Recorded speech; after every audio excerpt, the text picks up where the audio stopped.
ধূমপান এবং মদ্যপান স্বাস্থ্যের পক্ষে ক্ষতিকারক। Cigarette smoking and consumption of alcohol are injurious to health. আমরা টিম গল্পগুজব বিভিন্ন ধরনের বিষয় নিয়ে গল্প পরিবেশন করে থাকি। অনেক সময় রোমাঞ্চকর আবহ সৃষ্টির জন্য সংশ্লিষ্ট লেখক এবং লেখিকা বিভিন্ন ধরনের প্লট, যেমন ভূত, প্রেত, পিশাচ, অলৌকিকতা, তন্ত্র, মন্ত্র এবং নানান অতিপ্রাকৃত বিষয়ের অবতারণা করে থাকেন। এগুলি সমস্তই লেখক ও লেখিকার কল্পনাপ্রসূত। বাস্তবের কোনো ঘটনার সাথে এর কোনো মিল নেই। যদি তেমনটা হয়ে থাকে তবে তা নিতান্তই কাকতালীয়।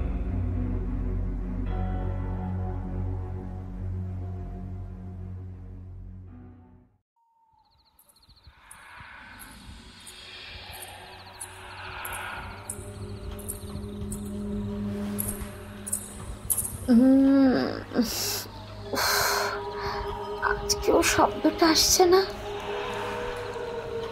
এই শুনছো? এই সোম, এই সোম, ওঠো না। দেখো না কিসের শব্দ আজকেও যে পাচ্ছি। ওই কিসের? দূর সব। আর তো এখন ঘুমো ঘুমো ঘুমো, এখন ঘুমো, পরে দেখা যাবে। ঘুমো। হ্যাঁ, অকাতরে ঘুমোচ্ছে না, আমাকে দেখছি উঠতে হবে। কোথা থেকে আসছে? উফ, রোজ রোজই এক জ্বালাতন হয়েছে।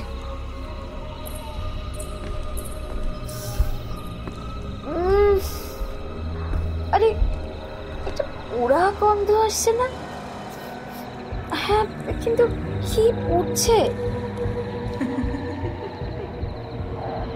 আরে ও কি কি ওখানে? আরে আরে সোহম, সোহম, এদিকে এসো একবার। এই কে ওদিকে? এই কে কে তুমি? কে? দাঁড়াও দাঁড়াও বলছি। এই এই এই এই বিপাশা, কি করছো কি? আরে আরে এভাবে কার্নিশ ধরে হাঁটছো কেন? বিপাশা, বিপাশা! সোহম, ওই যে একটা মূর্তি, আগেও দেখেছি আমি। আহ, এসব কি বলছো? কি আবল তাবল বকছো বিপাশা? সোহম, আমি দেখেছি পুরা গন্ধ। কি গন্ধ? কি আবল তাবল বকছো বলো তো? গন্ধ? কিসের গন্ধ? কি বলছো তুমি? এইসব, ওই যে দেখো না কি হচ্ছে। ওই লোকটা কে কাপালিকের মতো পুজো করছে। সোহম, আমার খুব ভয় করছে। এইসব এইসব কি কি হচ্ছে এখানে? বিপাশা, বিপাশা শান্ত হও, শান্ত হও বিপাশা, শান্ত হও। সোহম,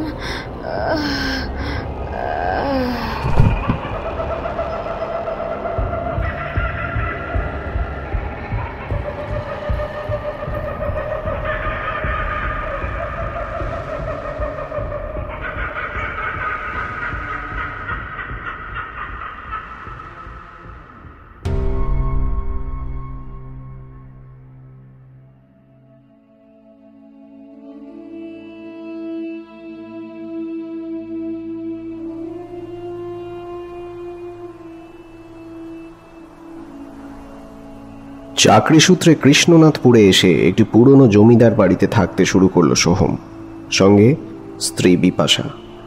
কিন্তু কিছুদিন পর থেকেই তারা বুঝতে পারল বাড়িটির মধ্যে রয়েছে একটি অপশক্তি, যে প্রতিনিয়ত তাদের উত্ত্যক্ত করতে চায়, এবং ক্রমেই তার স্ত্রী বিপাশা এক বদ্ধ উন্মাদিনীতে পরিণত হলো। কি সেই অপশক্তি এবং কিসের তার ইতিহাস, সেটা জানতেই আজ আপনাদের সামনে প্রলয় কুমার নাথের লেখা অভয়চরণ রক্ত জমারি গল্পটি শোনানো হবে। প্রলয় কুমার নাথ, জন্ম 15ই অক্টোবর 1987, হুগলির ত্রিবেণীতে। পৈতৃক নিবাস নদিয়ার কৃষ্ণনগরে হলেও চাকরি সূত্রে বর্তমানে কলকাতার বাসিন্দা। এরই মধ্যে বেশ কিছু মুদ্রিত পত্রিকা, সংকলন, ওয়েব ম্যাগাজিন ও ইউটিউব চ্যানেলে তার লেখা প্রকাশিত হয়েছে। প্রথম মুদ্রিত গল্প কালচক্র প্রকাশিত হয়েছিল আলাপি মন ওয়েব ব্লগ দ্বারা প্রকাশিত একটি বার্ষিক মুদ্রিত সংকলনে।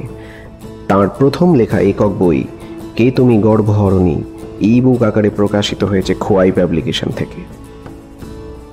আমাদের আজকের গল্পটিতে রোমাঞ্চকর আবহ ও নাটকীয়তার জন্য সামান্য পরিবর্তন করে একটি নাট্যরূপ প্রদান করা হয়েছে। নাট্যরূপ শ্রী সব্যসাচী। বিভিন্ন ভূমিকায় রূপদান করেছেন বিপাশার চরিত্রে গীতিকা, মনামি ও নার্সের ভূমিকায় শ্রেয়া, ধ্রুবজ্যোতি অনিমেষ, সোহম সৌরভ চক্রবর্তী, দিবাকর প্রদীপ ব্যানার্জি, অতুল কল্লোল, ইন্দ্র ও লেঠেলের ভূমিকায় সোমদর্শী, বিরজা নীলম, সৈকতের চরিত্রে মিডনাইট ফ্যান্টাসি ইউটিউব চ্যানেল থেকে সৌরভ সুর, গল্পের কথক গল্পের আসর ইউটিউব চ্যানেল থেকে স্নেহাদ্রি এবং অভয়চরণ তান্ত্রিকের ভূমিকায় Partha Mukherjee. Poster design Mihans production house থেকে কৃষ্ণেন্দু। এডিট, সাউন্ড এফেক্টস ও আবহে ফিনিক্স অডিওভার্স থেকে শুভজিৎ। পর্ব নির্দেশনা সোমদর্শী এবং গল্পের সূত্রধার আমি সব্যসাচী। শুরু হচ্ছে আজকের গল্প, প্রলয় কুমার নাথের কলমে রচিত রোমাঞ্চকর তন্ত্র নির্ভর কাহিনী অভয়চরণ ও রক্ত জমারি।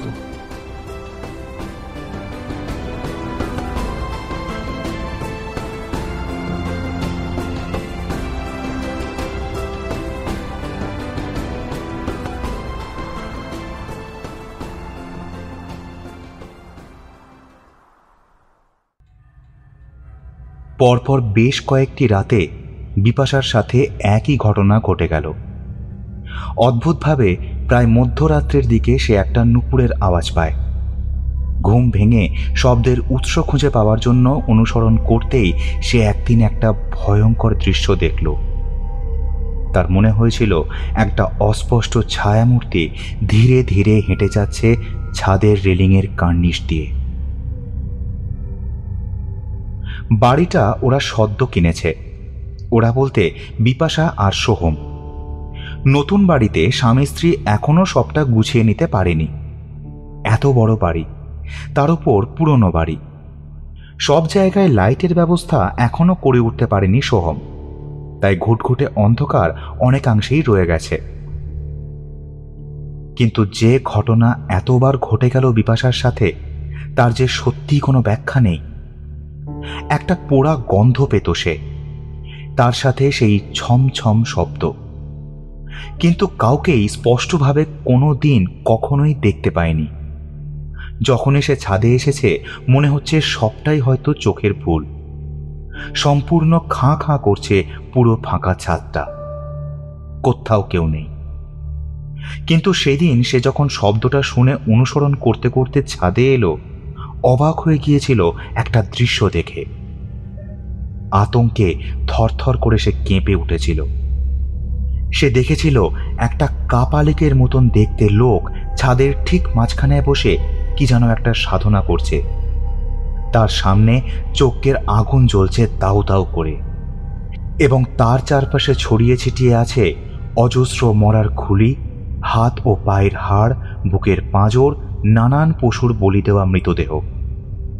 চতুর্দিকে সিঁদুর, হলুদ, রক্তচন্দন ইত্যাদি তন্ত্র সাধনায় ব্যবহৃত সামগ্রী। এবং সবচেয়ে আশ্চর্যের বিষয়, সেই যজ্ঞধুনির পাশেই রাখা রয়েছে কোনো এক গাঢ় লাল পাথর বা ওই জাতীয় কোনো এক পদার্থ দিয়ে গড়া এক অদ্ভুত দেবতার মূর্তি। অত্যন্ত ভয়ানক এই দেবতার চাহনি।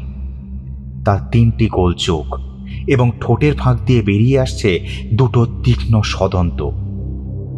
তার ডান হাতে ছড়ির মতন কোনো একটা বস্তু ধরা আছে, আর তার বাঁ হাতে ধরা আছে একটি নরকরটির ওপরের অংশ। গলায় পরানো রয়েছে নরমুণ্ড দিয়ে তৈরি মুন্ডমালা। তার মাথার চুল ওপরের দিকে উঠছে। মাথায় আছে বেশ কিছু মরার খুলি দিয়ে তৈরি একটি মুকুট। এই দেবতার সাথে আলিঙ্গনরত অবস্থায় আছেন অপর এক রক্তবর্ণের দেবী। তার চেহারা এবং সাজও এই দেবতার মতোই ভয়াবহ। সবটা দেখে বিপাশার গোটা শরীরে যেন একটা অপার্থিব ঠান্ডা বরফের স্রোত বয়ে গিয়েছিল। সে কোনো মতে ছুট্টে ছাদ থেকে বেরোতে চেষ্টা করেছিল, কিন্তু তার আগেই পা হড়কে পড়ে গিয়েছিল। ভাগ্যিস সোহম সময় মতো এসে পড়ে, নইলে যে কি হতো তা কেউ জানে না। পরের দিন যখন সোহমের ডাকে জ্ঞান ফিরেছিল বিপাশার, তখন ঝকঝকে রৌদ্রোজ্জ্বল সকালবেলা। গত রাতের সবটাই দুঃস্বপ্ন বলে মনে হচ্ছিল। বিপাশা সোহমকে সবই বলেছিল, কিন্তু তার কোনো কথাই সেদিন সোহম বিশ্বাস করেনি। সে বলেছিল যে হয়তো বিপাশার নাইট ওয়াকিং বা ওই ধরনের কোনো সমস্যা রয়েছে। সে যা দেখেছে সেগুলো সবই তার কল্পনা ছাড়া আর কিছুই নয়। সেদিন বিপাশা তাকে আর কিছু বলেনি, তবে বুঝেছিল যে সে যা দেখেছে তা কল্পনা কোনো মতেই নয়। কিছু তো একটা আছেই যা এমনভাবে তাকে চালিত করেছিল সেই দিন। এর ঠিক 3-2 পরেই আবারও বিপাশা আগের কয়েক রাতের মতোই নুপুরের শব্দ শুনতে পায়। সোহমকে আবার ডাকল সে। ধীরে ধীরে ছাদে উঠে এলো বিপাশা, আর ঠিক তখনই একটা ঠান্ডা নিঃশ্বাস তার ঘাড়ের কাছে পড়তেই সে চমকে ঘুরে তাকালো, এবং সঙ্গে সঙ্গেই মেরুদণ্ড বেয়ে একটা হিমশীতল স্রোত নেমে গেল তার।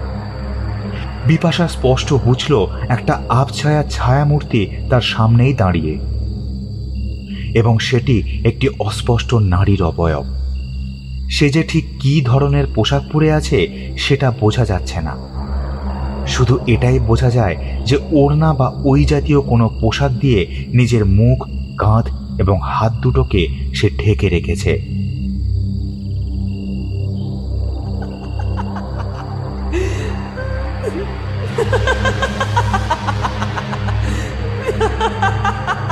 আচমকা এমন তীক্ষ্ণ কণ্ঠে হেসে ওঠার শব্দে তটস্থ হয়ে পড়ল বিপাশা। ছায়ামূর্তিটা ধীরে ধীরে ওর কাছেই এগিয়ে আসছে। বিপাশার পা দুটো যেন কেউ আষ্টে পৃষ্ঠে বেঁধে রেখেছে, পালাবার শক্তিটুকুও তার নেই। পরক্ষণেই একটি তীব্র হাওয়ার আলোড়নে তার শরীর থেকে খসে পড়ল সেই ছায়ামূর্তি ওড়নাটা। বিপাশা দেখল অদ্ভুত গাঢ় অন্ধকার দিয়ে যেন মেয়েটির মুখটা গড়া। এক হিংস্র সাপদের মতন দপ করে জ্বলে উঠল তার চোখ দুটো।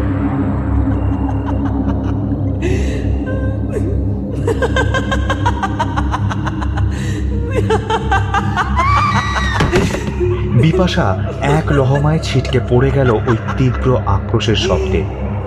সে দেখতে পেল যে তার সামনে থাকা মেয়েটার ডান হাতটা কবজির একটু ওপর থেকে যেন নেই, মানে ওখান থেকে তার হাতটা যেন কেউ কেটে দিয়েছে। ঠিক তখনই তার কাঁধের উপরে কোনো ঠান্ডা এক বস্তুর স্পর্শ পেল বিপাশা। সে পেছন ঘুরে দেখল একটা গাঢ় লাল রঙের এক পুরুষের অবয়বের আবির্ভাব হয়েছে এবার। তার চোখ, মুখ, নাক বা শরীরের অন্যান্য অংশ তেমন স্পষ্ট নয়, কিন্তু এটা খুব স্পষ্ট যে সেই লাল অবয়বটি তার একটি হাতে ধরে আছে অপর একটি মানুষের কবজি থেকে কাটা হাত। ওর হাতে ধরা সেই কাটা হাতটার স্পর্শই বিপাশা পেয়েছে তার কাঁধে। সর্বনাশ! গলা শুকিয়ে এলো বিপাশার। এটা কি ওই মেয়েটারই কাটা হাতটা? আতঙ্কে চিৎকার করে উঠল বিপাশা। সে বারবার সামনে পেছনে ঘুরে ঘুরে দেখতে লাগলো যে তার পেছন থেকে ওই মেয়েটা এবং সামনের লাল পুরুষ অবয়বটি ধীরে ধীরে তার কাছেই এগিয়ে আসছে, আরো কাছে। ধীরে ধীরে একদম শিয়রে এসে দাঁড়ায় তারা। ঠিক তখনই চোখ দুটোতে অন্ধকার নেমে এলো বিপাশার।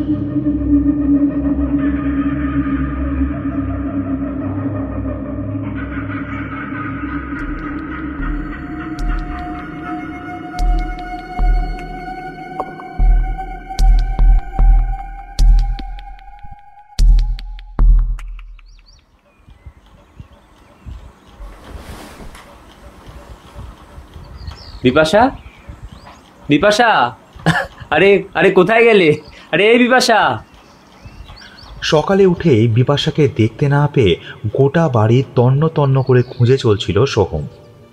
এত বড় পুরনো বাড়ি, তাছাড়া এদিকে ওদিকে এখনো ভাঙাচোরা ঝোপঝাড়, এর মধ্যে কোথায় গেল মেয়েটা? সারা বাড়ি বিপাশাকে খুঁজতে খুঁজতে সোহম প্রায় হাল ছেড়ে দিয়েছিল।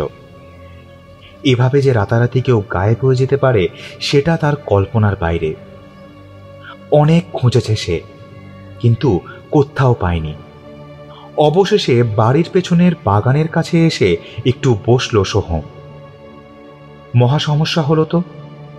এমনিতেই কি না কি মানসিক ব্যারাম বাঁধিয়েছে মেয়েটা। রোজ রাতেই নাকি অদ্ভুত সব দৃশ্য দেখছে। এ সমস্ত ভাবতে ভাবতে বাগানের পশ্চিম কোণের পাকুড় গাছটার তলায় এসে সোহম দাঁড়ায়। ঠিক তখনই ওর হাতের ওপর টক করে এসে পড়ল কোনো একটা তরল পদার্থ। আরে এটা কি? ছিটকে সরে এলো সোহম। এ তো রক্ত। আতঙ্কিত সোহম এরপর মুখ তুলে ওপরে তাকিয়ে যা দেখল, তাতে তার অন্তরাত্মা একেবারে শুকিয়ে গেল। ওই গাছের একটা উঁচু ডালে পা দুলিয়ে বসে আছে বিপাশা, জামা কাপড় অবিন্যস্ত। আর সব থেকে গা ঘিনঘিনে যে জিনিসটা, তা হলো তার মুখ থেকে ঝুলছে একটা আধ খাওয়া ছোট বিড়ালের মৃতদেহ। আর সেই বিড়ালের মৃতদেহটি থেকেই টপ টপ করে রক্ত ঝরে পড়ছে গাছের নিচে। গা গুলিয়ে এলো সোহমের। সে নিজের চোখকে যেন বিশ্বাসই করতে পারছিল না। এ কাকে দেখছে সে? এই কি তার বিপাশা? এই বাড়িতে এসে এই বেড়াল ছানাটাই হলো প্রথম এমন কেউ যার সাথে সখ্যতা গড়ে উঠেছিল বিপাশার। আর আজ কিনা তাকেই সে বিপাশা! মুহূর্তের মধ্যে উন্মাদের মতো হাসতে হাসতে এক লাফে বিপাশা নেমে এলো গাছটি থেকে। তারপর বেশ কয়েকবার ছিঁড়ে ছিঁড়ে বেড়ালটার শরীর থেকে মাংস খেয়ে উচ্ছিষ্ট অংশটাকে সে ছুঁড়ে ফেলে দিল। তারপর বদ্ধ পাগলের মতো হেসে হেসে অদ্ভুত কায়দায় দৌড়তে লাগলো সারা বাগান জুড়ে। সোহম থতমত খেয়ে দেখতে লাগলো এই দৃশ্য। থেকে থেকেই সে শিউরে উঠছিল। তার কিছুক্ষণ পরই আচমকা জ্ঞান হারিয়ে নিচে পড়ে গেল বিপাশা। হতভম্ব সোহমও ধপ করে বসে পড়ল। সে বুঝতে পারছিল সুস্থ স্বাভাবিক বিপাশাকে সে বোধহয় চিরতরে হারিয়ে ফেলল।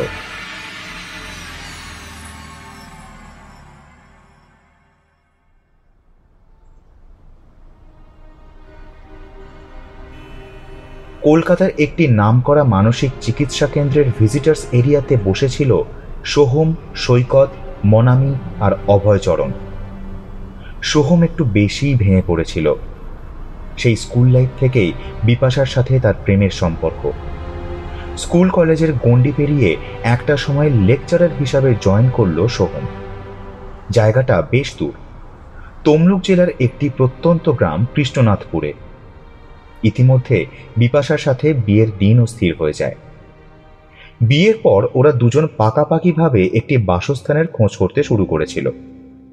এমনি এক সময় তার কোনো ক্রমে যোগাযোগ হয় অতুল কর্মকার নামক এক প্রমোটারের সাথে।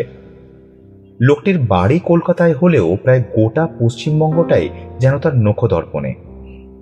সেই সোহমকে খোঁজ দিয়েছিল কৃষ্ণনাথপুরের মল্লিক বাড়িটা সম্বন্ধে। বাড়িটা নাকি এই গাঁয়ের জমিদার পরিবারের অন্তর্গত ছিল, কিন্তু এখন আর সেই পরিবারের বর্তমান প্রজন্মের কেউ সেইখানে থাকে না। তাই তারা সেটাকে তুলে দিয়েছে এই প্রমোটারের হাতে। প্রথম দিনই এই 5 মহলা বাড়িটাতে এসে তাক লেগে গিয়েছিল সোহম আর বিপাশার। যদিও বা বাড়িটার অনেকটা অংশ আজ প্রায় ধ্বংসপ্রায় এবং বাসের অযোগ্য, তবুও যেটুকু অক্ষত আছে সেইটুকুই খুব মনে ধরেছিল ওদের। চাকরি জীবনের শুরু থেকে এতদিন ধরে সঞ্চিত অর্থের প্রায় সবটা খরচ করে, এমনকি কিছুটা ব্যাংক থেকে লোন নিয়েও সোহম তড়িঘড়ি কিনে ফেলেছিল এই বাড়িটা। তারপর একটা শুভ দিন দেখে বেশ ঘটা করেই গৃহপ্রবেশ হলো। আশেপাশের অনেককেই সোহম নিমন্ত্রণ জানায়।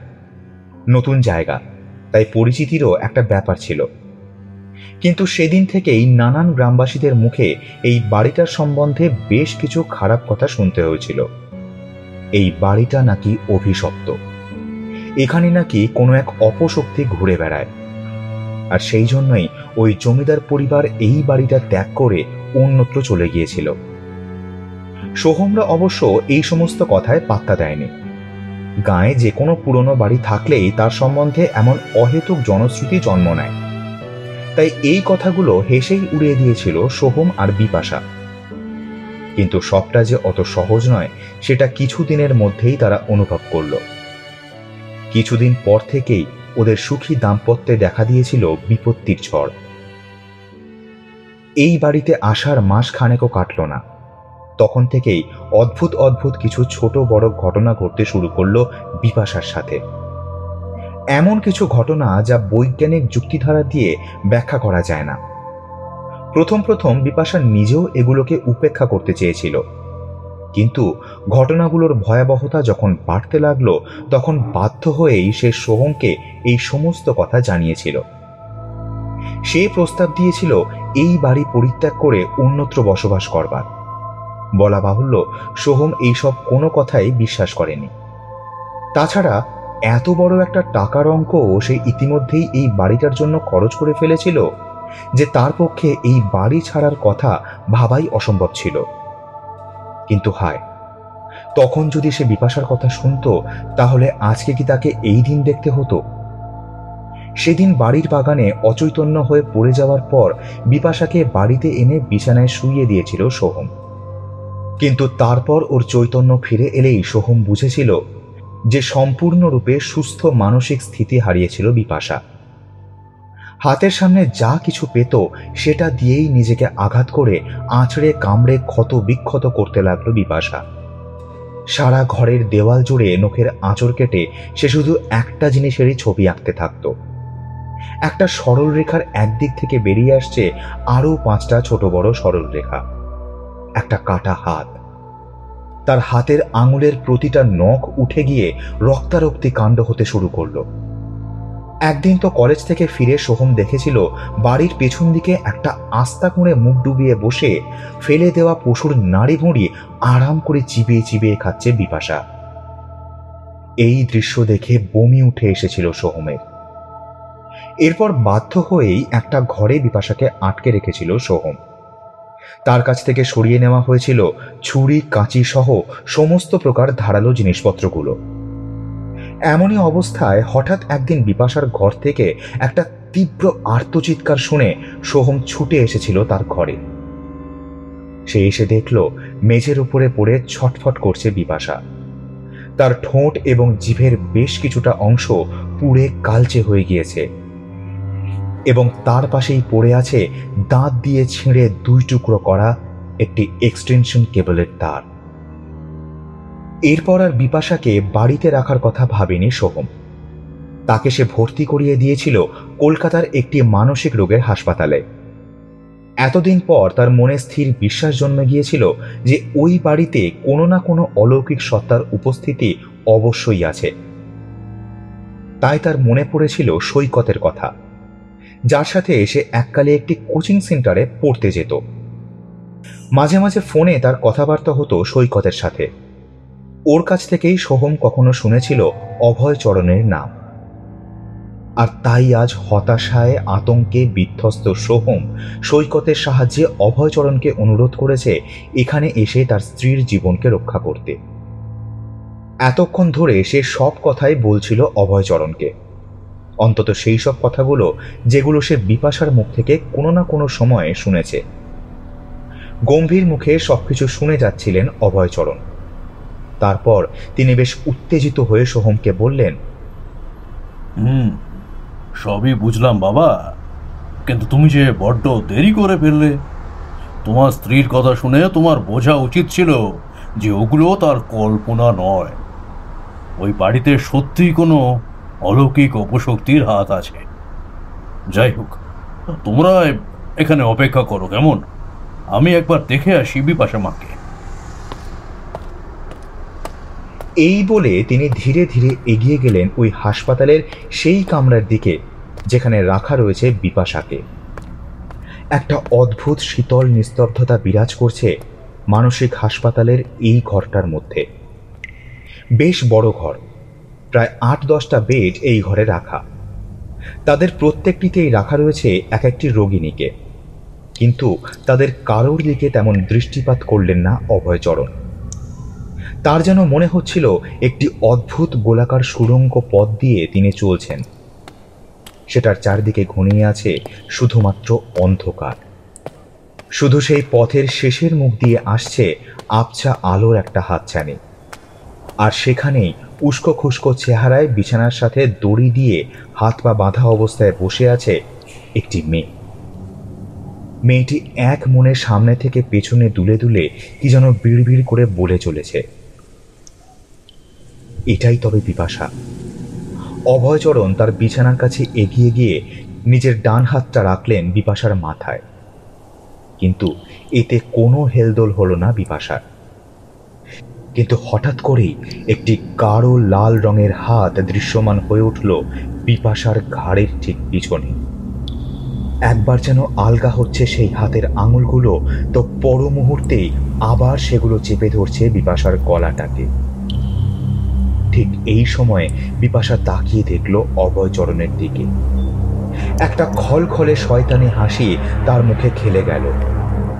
সে হাঁ করল এবং একটি তীব্র দুর্গন্ধ ঝাঁঝিয়ে এলো অভয়চরণের দিকে। মুহূর্তে সেই স্থান ত্যাগ করলেন অভয়চরণ।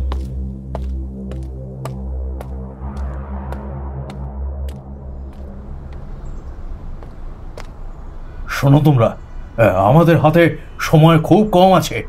বিপাশা মা এই ইহলোকে আর কয়েকদিনের মাত্র অতিথি। এক ভয়ানক অবশক্তি তার প্রভাব বিস্তার করেছে বিপাশা মায়ের ওপর। এই শক্তিকে সঠিকভাবে চিহ্নিত করতে পারলেও আমি নিশ্চিত যে কেউ না কেউ কোনো গূঢ় তন্ত্রক্রিয়ার মাধ্যমে এই শক্তিকে ধীরে ধীরে বিপাশা মায়ের প্রাণবায়ু শুষে নিতে উত্তেজিত করেছে। কি বলছেন কি সব আপনি? হ্যাঁ, আমি ঠিকই বলছি। তবে এটা শোকতাপ করে অপচয় করার মতো সময় নয় বাবা। শোনো, তোমার স্ত্রীকে বাঁচাতে গেলে প্রথমে আমাকে ওই অপশক্তির সম্পর্কে জানতে হবে। যেহেতু সেই সত্তা তোমার স্ত্রীকে আক্রমণ করেছে কৃষ্ণনাথপুরের ওই বাড়িতে যাওয়ার পরেই, তাই এটা খুব পরিষ্কার যে ওই বাড়িতে অতীতে বসবাসকারী সেই জমিদার বংশের সাথেই কোনো না কোনোভাবে জড়িয়ে আছে এই শক্তির উৎস। তোমার কাছে কি ওই বংশের বর্তমান প্রজন্মের কারোর কোনো হদিশ আছে? না বাবা, তা তো নেই। তবে হ্যাঁ, যে প্রমোটারের সাহায্যে আমরা বাড়িটা কিনেছিলাম, তার বাড়ি, তার অফিস এই এই কলকাতা শহরেই। আমার মনে হয় তিনি এই বিষয়ে আমাদের কোনো খোঁজ খবর দিতে পারবেন। নিশ্চয়ই পারবেন। বেশ, তবে তার কাছেই নিয়ে চলো আমায়, দেখি কি বলে সে। আমার আন্দাজ যদি সঠিক হয়, খুব একটা ভালো কথা বলবে না সে, আমি নিশ্চিত।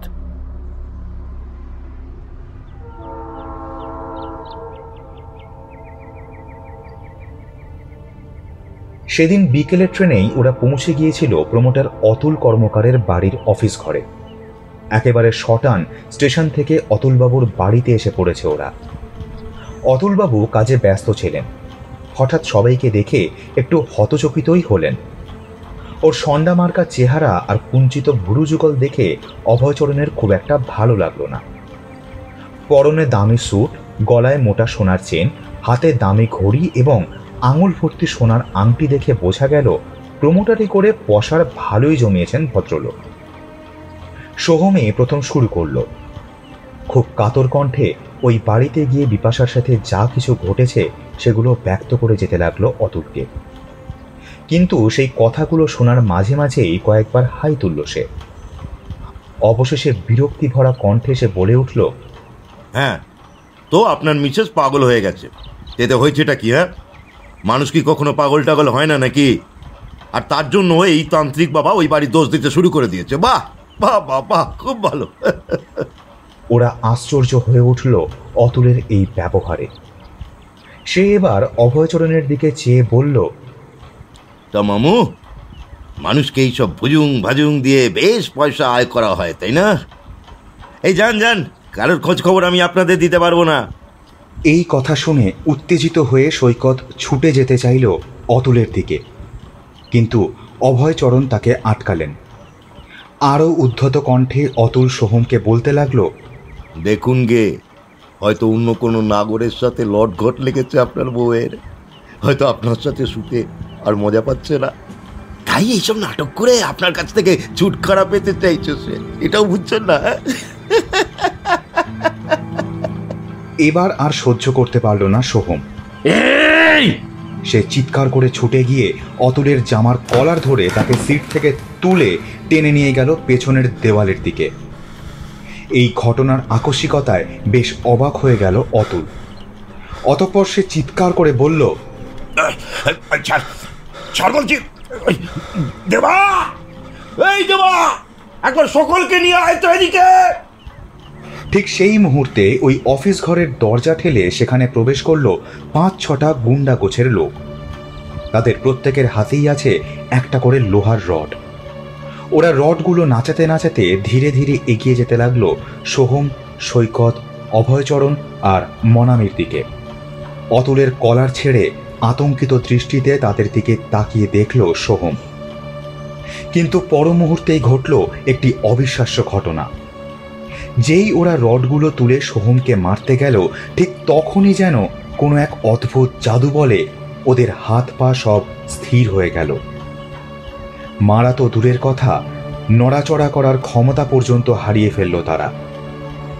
ঠিক যেন মনে হলো কোনো একটি অদৃশ্য শক্তি ওদের প্রত্যেকের হাতগুলোকে সবলে আটকে রেখেছে। এমন দৃশ্য দেখে সকলেই ভীষণ রকম ভয়ে দিশেহারা হয়ে গেল। এ কি কোনো জাদু নাকি অলৌকিক ভেলকি? শুধু অভয়চরণ মিটমিট করে হাসতে হাসতে বললেন, অতুলবাবু, আপনি আপনার ওই লোকেদের বলুন অযথা ঝামেলা না বাড়াতে। হস্তপদ বন্ধন মন্ত্র আমার গুরুদেবের থেকেই শেখা। চরম বিপদে না পড়লে আমি এটা প্রয়োগ করি না। মানে এসব কি কি বলতে চাইছেন আপনি? সে ব্যাখ্যা আপনাকে পরে দেব, আগে আমাদের প্রশ্নের উত্তর দিন তো, নইলে বেচারারা অযথাই কষ্ট পাবে। আপনি যখন আমায় তান্ত্রিক বাবাটা বলেই দিলেন, তখন আমার ক্ষমতার সামান্য নমুনা আপনাকে দেখালাম। এবারে যা জিজ্ঞাসা করছি বলবেন কি? বলুন, কি জানতে চান বলুন। ওই জমিদার বাড়ির ইতিহাসটা ঠিক কি, সেটাই আমি সম্পূর্ণ জানতে চাই। আমি সত্যি বলছি, কিচ্ছু জানি না। আমায় ওদের বাড়ির একজন লোক ওই খালি বাড়িটা দেখাশোনা করতে বলেছিল, ভালো দাম টাম পেলে ওই আর কি। বিশ্বাস করুন, আমাকে বিশ্বাস করুন, এর বাইরে আমি কিচ্ছু জানি না। মাইরি বলছি, মাইরি, বিশ্বাস করুন, আমি জানি না কিচ্ছু। বেশ, তবে ও বাড়ির বর্তমান প্রজন্মের কারোর খোঁজ খবর আমাদের দিন, আমি নিজেই সবটা বুঝে নিচ্ছি। হ্যাঁ, দিচ্ছি বাবা, দিচ্ছি। আতঙ্কে জোরে জোরে শ্বাস নিতে নিতে কাঁপা কাঁপা হাতে সামনে থেকে নিজের মোবাইল ফোনটি তুলে নিয়ে সেটার ভেতরে কিছু যেন খুঁজতে লাগলো অতনু। তারপর সে ফোনটাকে এগিয়ে ধরল অভয়চরণদের সামনে। ওরা দেখল ফোনের স্ক্রিনে দেখা যাচ্ছে ধ্রুবজ্যোতি মল্লিক নামক কোনো এক ব্যক্তির কন্ট্যাক্ট নাম্বার। সেই নাম্বারটা নিজের ফোনে সেভ করে নিল সোহম। তারপর ওরা সকলে অতুলের দিকে অগ্নিদৃষ্টি নিক্ষেপ করে বেরিয়ে এলো তার অফিস থেকে। যাবার আগে অভয়চরণ আবারও কোনো এক দুর্বোধ্য মন্ত্র বলতেই লোকগুলো হঠাৎ করেই যেন প্রাণ ফিরে পেল। যে যেখানে ছিল ছিটকে এপাশে ওপাশে ধূপধাপ করে পড়ে গেল।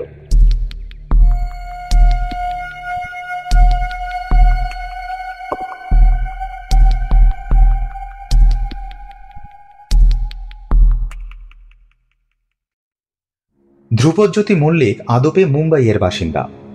সোহমদের কপাল ভালো যে ফোন মারফত যোগাযোগ করা হলে জানতে পারল যে তিনি এখানেই আছেন। ভবানীপুরে একটা ফ্ল্যাট আছে ওর, সেখানেই সোহমরা দৌড়ালো পরের দিন।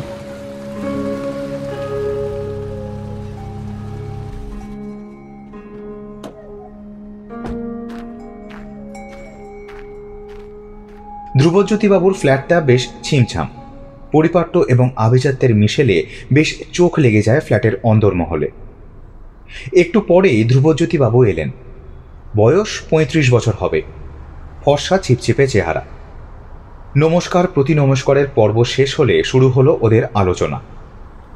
দেখুন, সবার প্রথমে বলবো, ওই বাড়িতে গিয়ে বিপাশা দেবীর যে অবস্থা হয়েছে সেটার জন্য আমি অত্যন্ত ব্যথিত। হ্যাঁ, এই কথা ঠিকই যে ও বাড়িতে কোনো এক অলৌকিক সত্তার উপস্থিতি সত্যিই রয়েছে, এবং এই কারণেই আজ থেকে প্রায় 85 বছর আগে ওই বাড়ি ত্যাগ করতে বাধ্য হন আমার পূর্বপুরুষরা। এখন এই বংশের একমাত্র জীবিত বংশধর বলতে শুধু আমি। দুঃখের বিষয় হলো, ওই বাড়িটা অতুলবাবুর হাতে তুলে দেওয়ার সময় আমি তাকে এই বাড়ির অতীত সম্বন্ধে সব কিছুই খুলে বলেছিলাম, কিন্তু হয়তো তিনি বেশি দাম পাওয়ার লোভে এই কথাগুলি আপনাদের কাছে বাড়িটি বিক্রি করার সময় আর বলেননি। সে যাই হোক, আমি ওই বাড়ির অভিশাপ সম্পর্কে পুরোটা না জানলেও যেটুকু আমার বাপ ঠাকুরদার কাছ থেকে শুনেছি সেটুকুই আপনাদের কাছে বলছি। এরপর একটা লম্বা ইতিহাস বলতে শুরু করলো ধ্রুবজ্যোতি। সালটা আন্দাজ ওই 1935 কি 40 হবে। 42-এর আন্দোলনের কয়েক বছর আগেই হবে মোস্ট প্রবাবলি। সেই সময় কৃষ্ণনাথপুরের দোর্দণ্ড প্রতাপ জমিদার ছিলেন আমাদেরই এক পূর্বপুরুষ, স্বর্গীয় ইন্দ্রমোহন মল্লিক। জমিদারি বলতে ওই নামেই, সব কিছুই উঠে যাবার জোগাড় তখন, টিমটিম করে কোনো রকমে টিকে আছে। কিন্তু জমিদারি ঠাট বাট তখনও 16 আনা।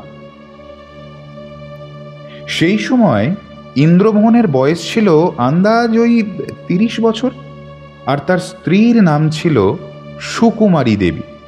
তাদের বিবাহের বেশ কিছু বছর অতিবাহিত হয়ে গিয়েছিল, কিন্তু তবুও কোনো সন্তানের জন্ম দিতে পারলেন না সুকুমারী দেবী। হাজারো পুজো আর্চা, মাদুলি, কবচ, তাবিজ বা উপাচার করেও তাদের কোনো লাভ হলো না। এই নিঃসন্তান হওয়ার দুঃখটাই যেন ভেতর থেকে কুঁড়ে কুঁড়ে খেতে লাগলো ইন্দ্রমোহনকে। তাই তিনি অবসর সময় নিজের মন ভোলাতে, নিজের মানসিক যন্ত্রণা থেকে সাময়িকভাবে অব্যাহতি পেতে ঝুঁকেছিলেন শিকারের নেশার প্রতি। বংশানুক্রমে এই বাড়িতে ছিল একটি বিশাল লোহার দোনলা বন্দুক, তাই অধিকাংশ সময়ই তিনি ফিরিঙ্গেদের মতো পোশাক পরে বুক ভর্তি কার্তুজ এবং কাঁধে বন্দুকটি নিয়ে বেরিয়ে পড়তেন শিকারে। অবশ্য তিনি একা যেতেন না কখনোই, তার সাথে বেশ কিছু পাইক পাহারাদারও শিকারে যেত। এই গাঁয়ের শেষে যে জঙ্গলটা আছে, সেই সময় সেখানে হরিণ, বুনো শূকর, নানাবিধ পাখি, এমনকি বাঘ অবধি পাওয়া যেত। তাই বেশিরভাগ সময় তিনি দলবল নিয়ে ওই জঙ্গলেই শিকার করতে যেতেন।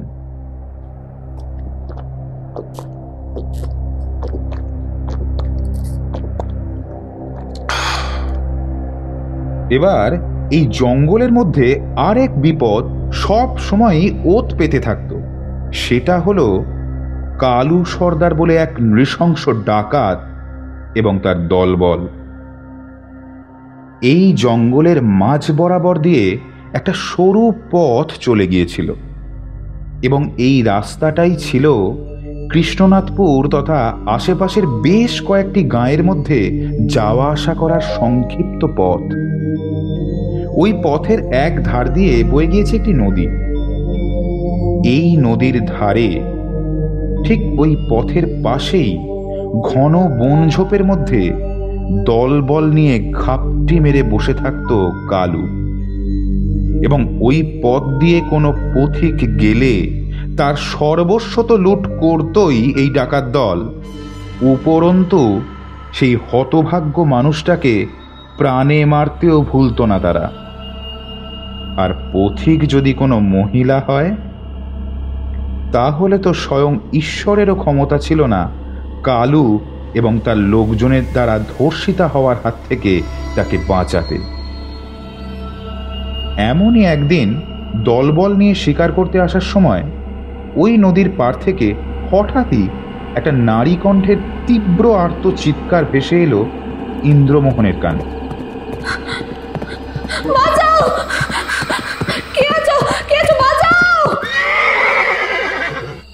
আরে আরে কি ব্যাপার? আরে কোনো মেয়ের গলা, তাই না? হুজুর, মনে হচ্ছে তো তাই। এই চল তো গিয়ে দেখি।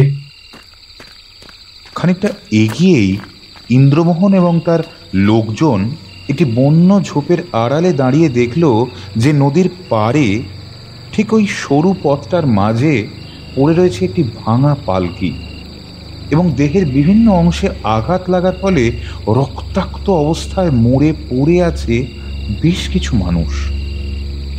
এর মাঝেই মুখে পৈশাচিক হাসি, হাতে বল্লম, তরবারি, লাঠি সোঁটা নিয়ে দাঁড়িয়ে আছে এক ভীষণ দর্শন ডাকাত এবং তার দলবল। হুজুর, এ তো কালু ডাকাত। হয়তো মনে হচ্ছে আবার কোনো মেয়েকে পাকে পেয়েছে হুজুর। বটে, এই তবে কালু সর্দার। হ্যাঁ হুজুর, ওই দেখেন মাটিতে পড়ে কেমন চটপট করছে মেয়েটা।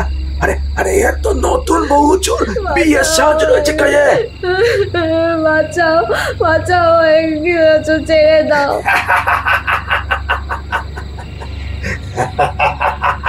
ছাড়বো কে? আজ তোকে পায়ে বলি দেব, পায়ে বলি চড়াবো আজকে। তার আগে তোকে না।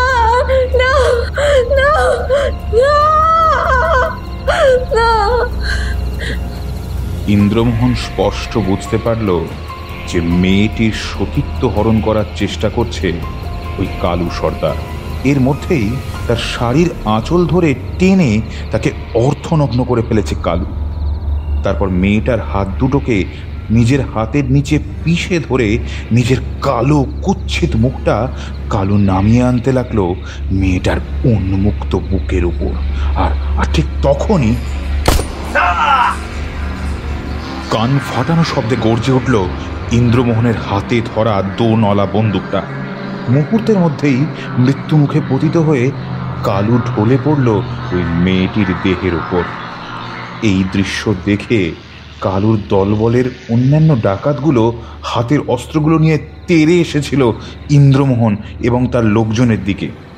কিন্তু সৌভাগ্যের বিষয় হলো এদের কারোর কাছেই কোনো বন্দুক বা পিস্তল ছিল না।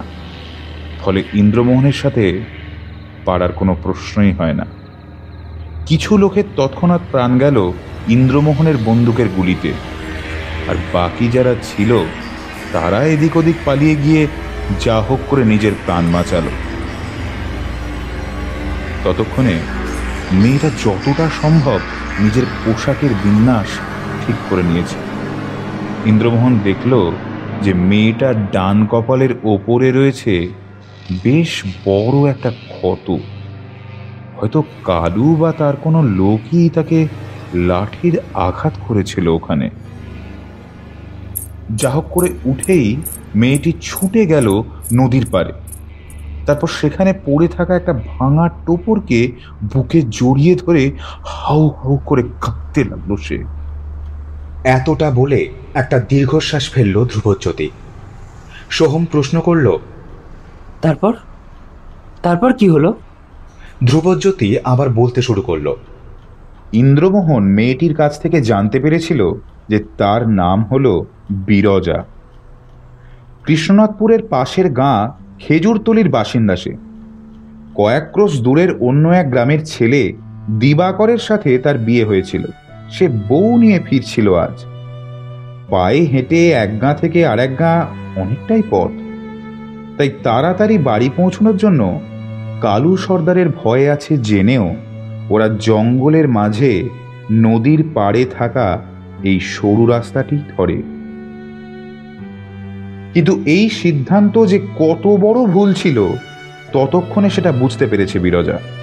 কালু সর্দারের লোকজন দিবাকরের মাথায় লাঠির বাড়ি মেরে হত্যা করে তার লাশটা ভাসিয়ে দেয় ওই নদীরই জলে। বাদবাকি বরযাত্রীর লোকজনকেও নৃশংসভাবে হত্যা করে এই ডাকাত দল। হয়তো ধর্ষণ করার পর বিরজাকেও হত্যা করত কালু, কিন্তু ভাগ্যক্রমে ইন্দ্রমোহনের উপস্থিতিতে প্রাণ বেঁচেছে বিরজার। সেদিন বিরজা ইন্দ্রমোহনের পায়ে মাথা কুটে বলে উঠেছিল, কর্তাবাবু, ও কর্তাবাবু, আপনি আমারে একটা ডাই দেবেন কর্তাবাবু। আরে আরে করছো কি, করছো কি? আহা, আরে ওঠো ওঠো ওঠো, আরে আরে ছাড়ো। দেখেন দেখেন, দুই গায়ের লোকে আমাকে আর মেনে নেবে না। সকলেই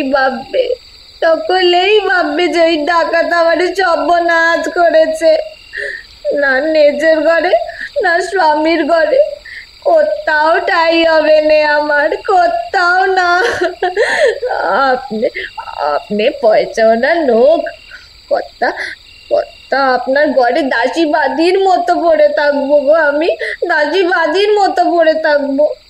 ও আপনার মুখের ওপর চোপা করতে আর কেউ সাহস পাবে না, কেউ না।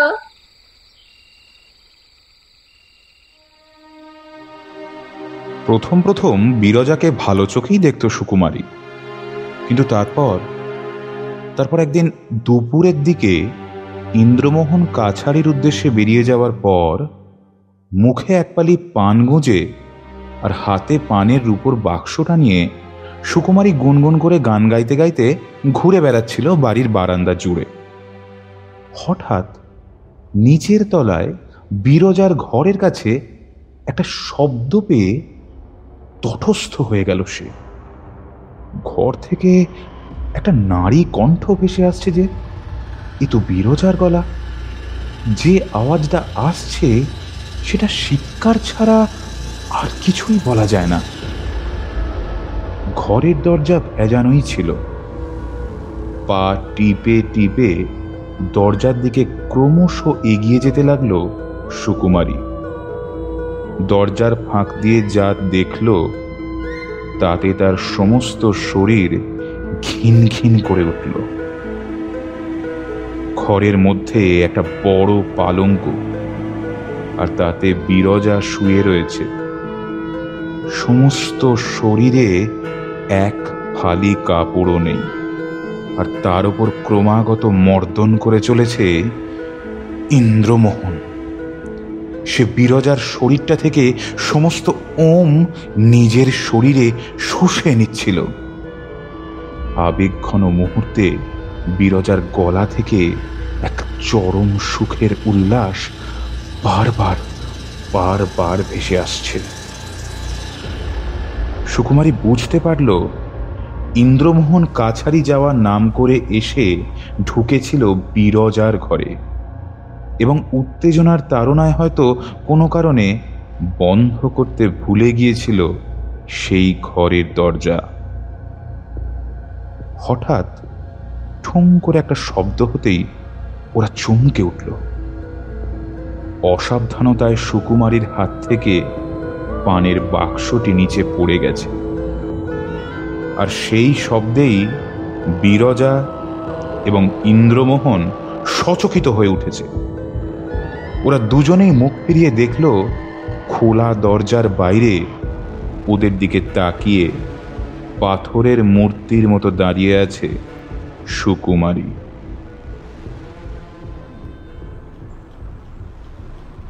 অভয়চরণ এতক্ষণ ধরে সবটা শুনছিলেন। সবটা শোনার পর তিনি বললেন, এরপরে নিশ্চয়ই আপনাদের সুকুমারী এ বাড়িতে থাকতে পারেনি।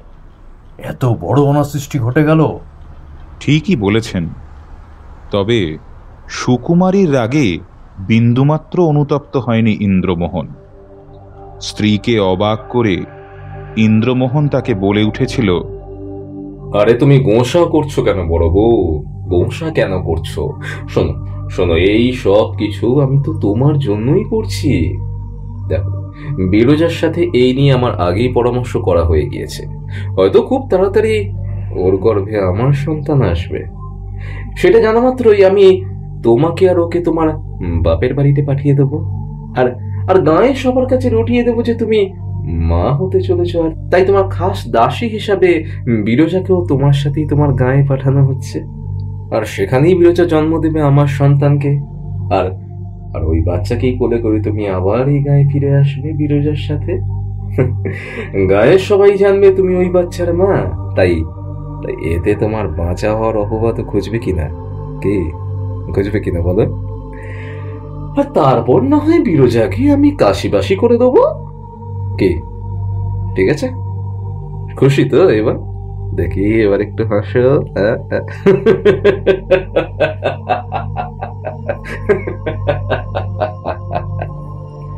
ইন্দ্রমোহনের কথাগুলি শুনতে শুনতে সুকুমারীর ক্রোধোন্মত্ত মুখটা ধীরে ধীরে রং বদলাতে শুরু করেছিল। সেখানে দেখা গিয়েছিল একটি কুটিল হাসি। কথাগুলি সত্যিই খুব মনে ধরেছিল সুকুমারীর। সে এই বিষয়ে নিজের বাপির বাড়ির লোকদের রাজিও করিয়ে নিয়েছিল এবং দৈবক্রমে সঠিক সময়েই সুকুমারীর বাপের বাড়িতে বিরজা জন্ম দিয়েছিল ইন্দ্রমোহনের পুত্র সন্তানকে। এরপর সে আর সুকুমারী বাচ্চাটাকে নিয়ে ফিরে এসেছিল এই গাঁয়ে। এরপর একটা শুভ দিন দেখে বাচ্চাটিকে সুকুমারীর হাতে সারা জীবনের জন্য ছেড়ে রেখে বিরজাকে কাশী পাঠানোর বন্দোবস্ত করল ইন্দ্রমোহন। আর বিপত্তির সূচনা হলো এই সময় থেকেই। হয়তো নিজের গর্ভজাত সন্তানের স্পর্শ পেয়ে বিরজার মাতৃত্ববোধ এতটাই প্রবল হয়ে উঠেছিল যে সে পূর্বেকার পরিকল্পনা থেকে সম্পূর্ণরূপে বেঁকে বসল। সে ইন্দ্রমোহন আর সুকুমারীকে সাফ জানিয়ে দিয়েছিল, দেখুন কর্তাবাবু, মা ঠাকুরুন, ও কি কথা আগে হয়েছিল কি হয়নি তা আমি জানি না। আমি আমার ছেলেকে আপনাদের হাতে তুলে দিতে পারবো নি গো। এ বাড়ি থেকে আমি চলে যাব ঠিকই, কিন্তু সঙ্গে করে আমার বাচ্চাকেও আমার সাথে নিয়ে যাব। হ্যাঁ। এই কথা শুনে মাথায় আকাশ ভেঙে পড়ল ইন্দ্রমোহন আর সুকুমারীর। বিরজাকে বোঝানোর সব প্রচেষ্টা ব্যর্থ হলে ইন্দ্রমোহন এক প্রকার জোর করে বিরজার কাছ থেকে বাচ্চাটিকে কেড়ে নিয়ে তাকে এই বাড়ি থেকে বার করে দিতে চাইল। কিন্তু কিভাবে যেন বিরজা বাচ্চাটিকে নিয়ে ছুটে পালিয়ে গিয়েছিল জমিদারি বাড়ি থেকে। ইন্দ্রমোহনও তৎক্ষণাৎ তার বেশ কয়েকজন লেঠেলকে নির্দেশ দিয়েছিলেন যেভাবেই হোক তারা যেন বাচ্চাটাকে কেড়ে আনে বিরজার কাছ থেকে। এরপর ঠিক কি হয়েছিল সেটা আমি বলতে পারবো না, তবে শুনেছিলাম বিরজার বাচ্চাটিকে নিয়ে ফিরে এসেছিল লেঠেলগুলো। কিন্তু বিরজাকে এরপর আর ওই গাঁয়ে কখনো দেখা যায়নি।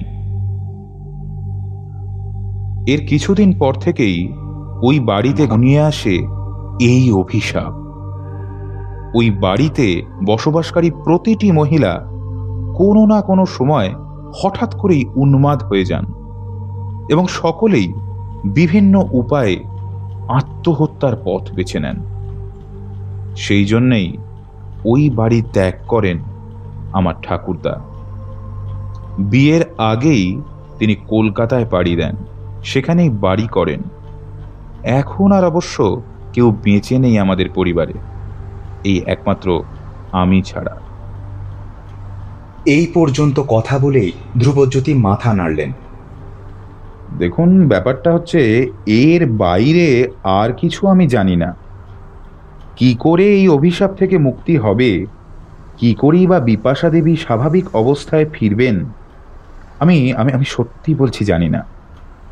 জানেন, ওই বাড়ি ভেঙে ফ্ল্যাট ওঠার কথা ছিল। প্রতিবার কোনো না কোনো কারণে সেই প্ল্যান ভেস্তে গেছে। আমার কাছে এসব ধাঁধার সত্যিই কোনো সদুত্তর নেই। Nothing at all. সেদিন অভয়চরণ আর সোহম ধ্রুবজ্যোতি বাবুর বাড়ি থেকে খানিকটা হতাশ হয়েই ফিরলেন। সৈকতদের বাড়িতে বসে কথা হচ্ছিল। কিন্তু আমরা এবার কি করব? মনে হচ্ছে এই অভিশাপের সাথে কোনোভাবে বিরজা জড়িয়ে আছে, কিন্তু কিন্তু এর সলিউশনটা কি সেটাই তো আমরা কেউ বুঝতে পারছি না, কিচ্ছু বুঝতে পারছি না। কাঁদো কাঁদো গলায় পড়ল সোহম। এই প্রশ্নের কোনো উত্তর দিলেন না অভয়চরণ। তার কপালে চিন্তার ভাঁজ দেখা দিয়েছে। এবার মনামি প্রশ্ন করল, আচ্ছা বাবা, আপনি তো আগেও নানা অভিশাপের সাথে যুক্ত আত্মাদের আহ্বান জানিয়ে তাদের কাছ থেকে অনেক কিছু জেনেছেন, এক্ষেত্রেও তেমন কিছু? না মা, এর আগে যে আত্মারা আমাদের সাহায্য করেছে তারা সবাই আমাদের সাহায্য করতে ইচ্ছুক ছিল, কিন্তু এই ক্ষেত্রে আমার মন বলছে বিরজার আত্মা কোনোভাবেই আমাদের সাহায্য করবে না, কারণ সেও চায় বিপাশার ক্ষতি করতে, কিন্তু কেন তা আমি এখনো জানি না। আর আমার এটাও মনে হয় যে ইন্দ্রমোহনের আত্মাও সেইটুকুই জানে যেটুকু ধ্রুবজ্যোতি আমাদের বলেছে। এর বেশি কিছু জানলে সেই কথা বংশানুক্রমে ধ্রুবজ্যোতিও জানতে পারত। তাহলে বাবা এখন উপায়? বলে উঠল সৈকত। দেখো, আমি নিশ্চিত এই অভিশাপের মূল কারণ খোঁজার জন্য আমাদের যত তাড়াতাড়ি সম্ভব কৃষ্ণনাথপুরের জমিদার বাড়িতে যেতে হবেই, কারণ ওখানেই সূচনা হয়েছিল এই অভিশাপের। তাই আর দেরি না করে কাল সকালেই আমরা বেরিয়ে পড়ব কৃষ্ণনাথপুরের উদ্দেশ্যে। বেশ বেশ, তবে আমরা কালই ওখানে যাব। সৈকত, মনামি, তোরা যাবি তো আমাদের সাথে? অবশ্যই যাব। এ আবার বলতে, চল দেখি আমাদের হুইল পাওয়ারের জোর কতটা। আমি এখনো মনে করি বিপদ ঠিক কাটাতে পারবো আমরা।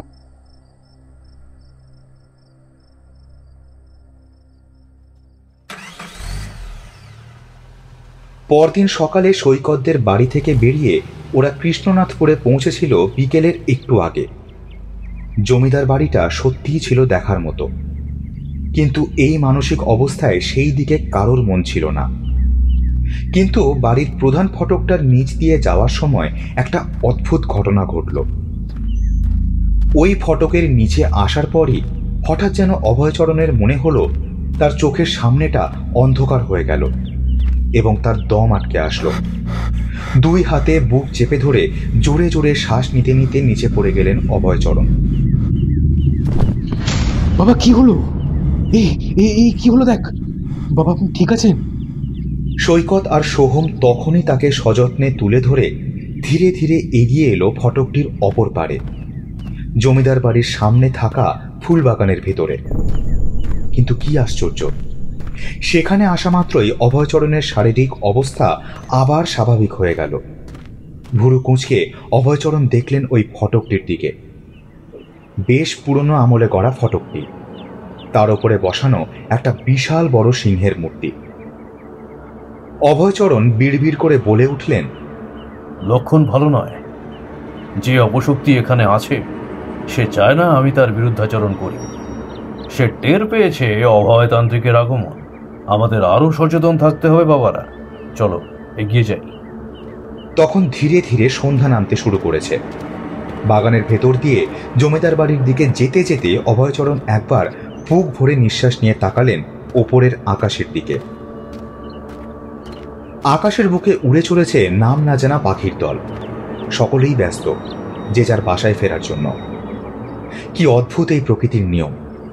পাখিদের কাছে সময় দেখার কোনো যন্ত্র থাকে না, তবুও তারা ঠিক টের পেয়ে যায় কখন বাসা থেকে বেরোতে হবে, আবার কখন ফিরতে হবে। কিন্তু শুধু কি এইটুকুই?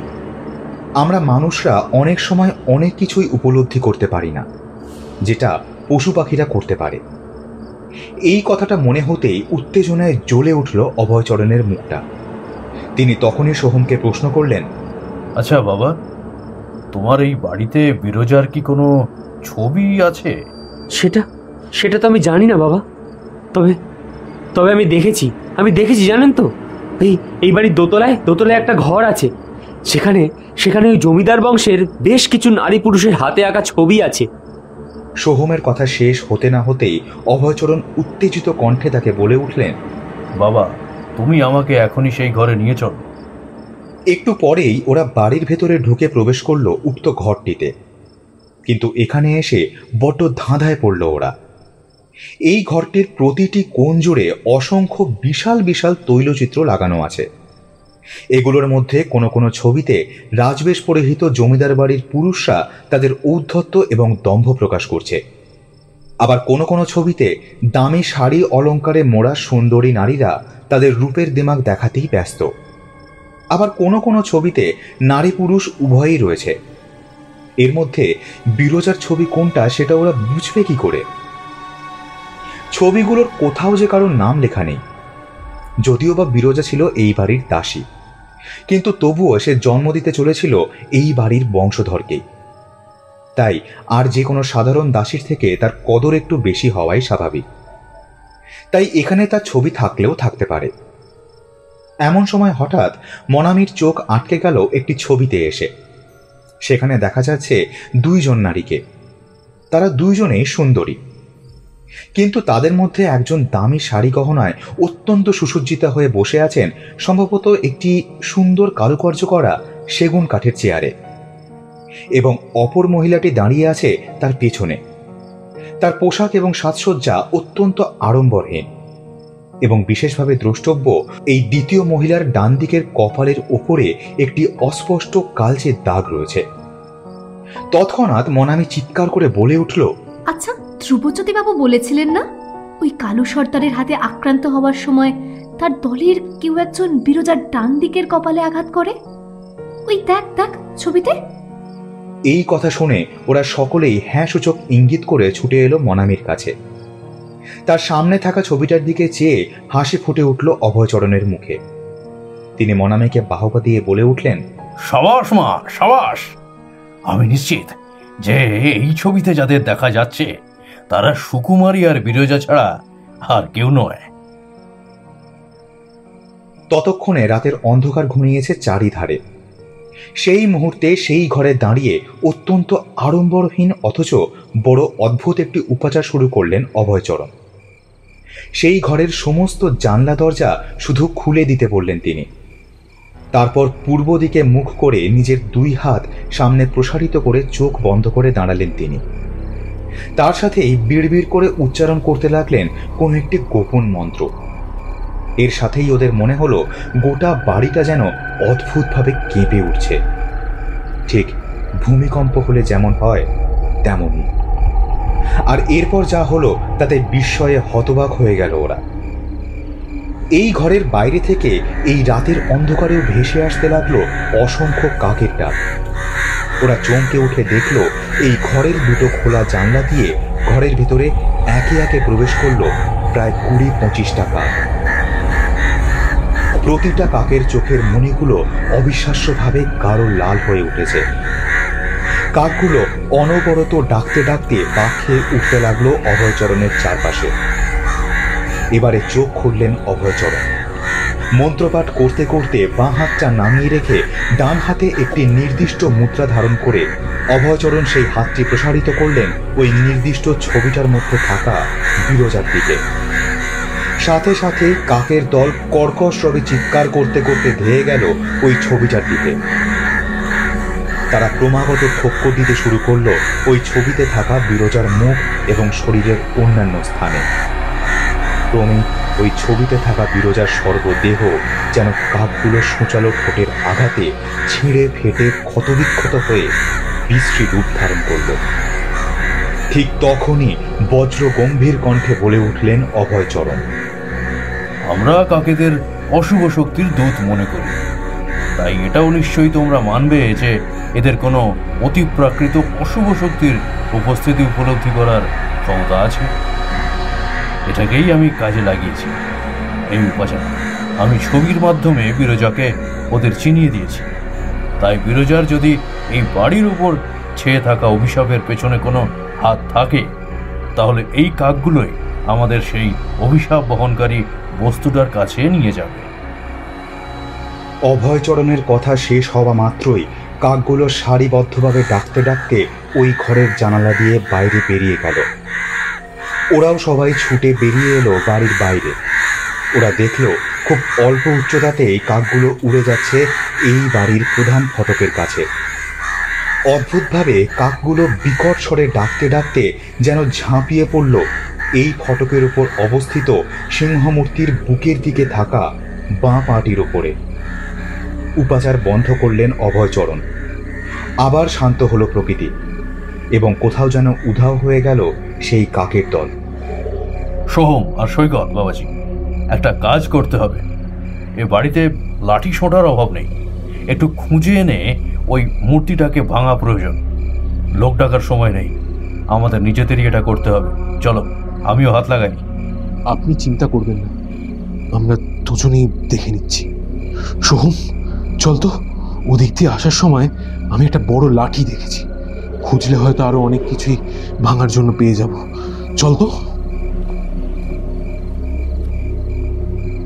সৈকত আর সোহম দুজনেই লেগে পড়ল খোঁজাখুঁজি করতে। পেয়েও গেল একটা জং ধরা শাবল আর বড় লাঠিখানা। সিংহদুয়ারের ওপরে উঠে পড়া যায় খুব সহজেই।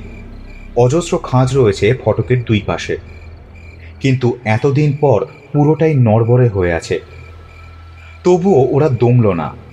যা হোক করে সিংহের মূর্তিটার কাছে পৌঁছে গিয়েই লাঠি আর শাবলের বাড়ি মারতে লাগলো। এতদিনের পুরনো মূর্তি, খানিক পরেই তাতে চিড় ধরে গেল। আরও 2-4 ঘা মারতেই সিংহের পায়ের অংশটা হুড়মুড় করে ভেঙে পড়ল। সঙ্গে সঙ্গে পায়ের একটা অংশ ভেতর থেকে ফাঁপা হাওয়ায় খুলে গেল। সেই জায়গা থেকে আবিষ্কৃত হলো লাল শালুতে মোড়ানো একটি বস্তু। সোহম তৎক্ষণাৎ সেই শালুর মোড়কটি খুলে ফেলল এবং সকলকে অবাক করে তাদের সামনে বেরিয়ে এলো কয়েকটা হাড়ের সমষ্টি। সেগুলো দেখেই মনে হচ্ছে মানুষের হাতের আঙুল। এখন আর সেগুলি বিন্যস্ত নেই, তবে খুব পুরনো হলেও ওটা যে কোনো মানুষের কবজির একটু ওপর থেকে কেটে নেওয়া হাত, তা বুঝতে অসুবিধা হওয়ার কোনো কারণ নেই। মাংস, চামড়া এই সবই পচে গলে শুকিয়ে মাটির শালুর কাপড়ের সাথে প্রায় মিশে গেছে। রয়ে গেছে এই হাড় সর্বস্ব। আঁতকে উঠল সবাই। অভয়চরণ ওই হাতটির দিকে এগিয়ে যেতেই আবার যেন দম বন্ধ হয়ে গেল তার। আবার তার 2 চোখের সামনে অন্ধকার নেমে এলো। শুরু হলো বুকের ব্যথা। কিন্তু সমস্ত যন্ত্রণাকে উপেক্ষা করেও তিনি তার ঝোলা থেকে সকলের পূর্ব পরিচিত রুদ্রাক্ষটিকে বার করে রাখলেন ওই কাটা হাতটির উপরে। এর সাথেই আশেপাশের গাছগুলো থেকে অসংখ্য কাক যেন আবার একসাথে চিৎকার করে উঠল। হয়তো এরা সেই প্রাণীগুলোই যারা একটু আগেই অভয়চরণকে সাহায্য করেছে তার উপাচারে। তখনই স্বাভাবিক হয়ে গেল অভয়চরণের শারীরিক অবস্থা। তিনি তার ডান হাতের তর্জনীটি দিয়ে স্পর্শ করলেন হাতটির ওপরে রাখা রুদ্রাক্ষটির গায়ে। মনে মনে উচ্চারণ করলেন একটি গোপন মন্ত্র, এবং এর সাথেই অতীতের কিছু অজানা অদেখা দৃশ্য যেন ভেসে উঠতে লাগলো তার বন্ধ 2 চোখের সামনে। মুহূর্তের মধ্যে তার চোখের সামনে দৃশ্যপট পরিবর্তিত হয়ে গেল। কোথায় সেই পুরনো রাজবাড়ি? কোথায় বা সোহম, সৈকত বা মনামি? এ তো বহু পুরনো একটা সময়ের ছবি মনে হচ্ছে। ছবি একটা নয়, একাধিক চলচ্ছবি বায়োস্কোপের মতো ফুটে উঠতে লাগলো অভয়চরণের সামনে। অন্ধকার রাত, আর তার মধ্যেই একটি সদ্যজাত শিশুকে কোলে নিয়ে ছুটে চলেছে এক নারী মূর্তি, এবং হাতে লাঠিসোঁটা নিয়ে তাকে ধাওয়া করে আসছে এক পাল লেঠেলের দল। এই নারী নিশ্চয়ই বিরজা, বুঝতে পারলেন অভয়চরণ। বিরজা ছুটতে ছুটতে পথ ভুলে ক্রমশ প্রবেশ করলো গাঁয়ের শ্মশানের দিকে। লেঠেলগুলো তার পেছনে পেছনে ছুটতে লাগলো।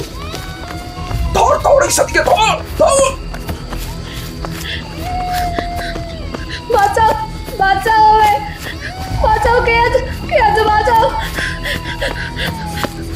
একদম ছাড়বি না, ধর ওই সাথীকে, ধর।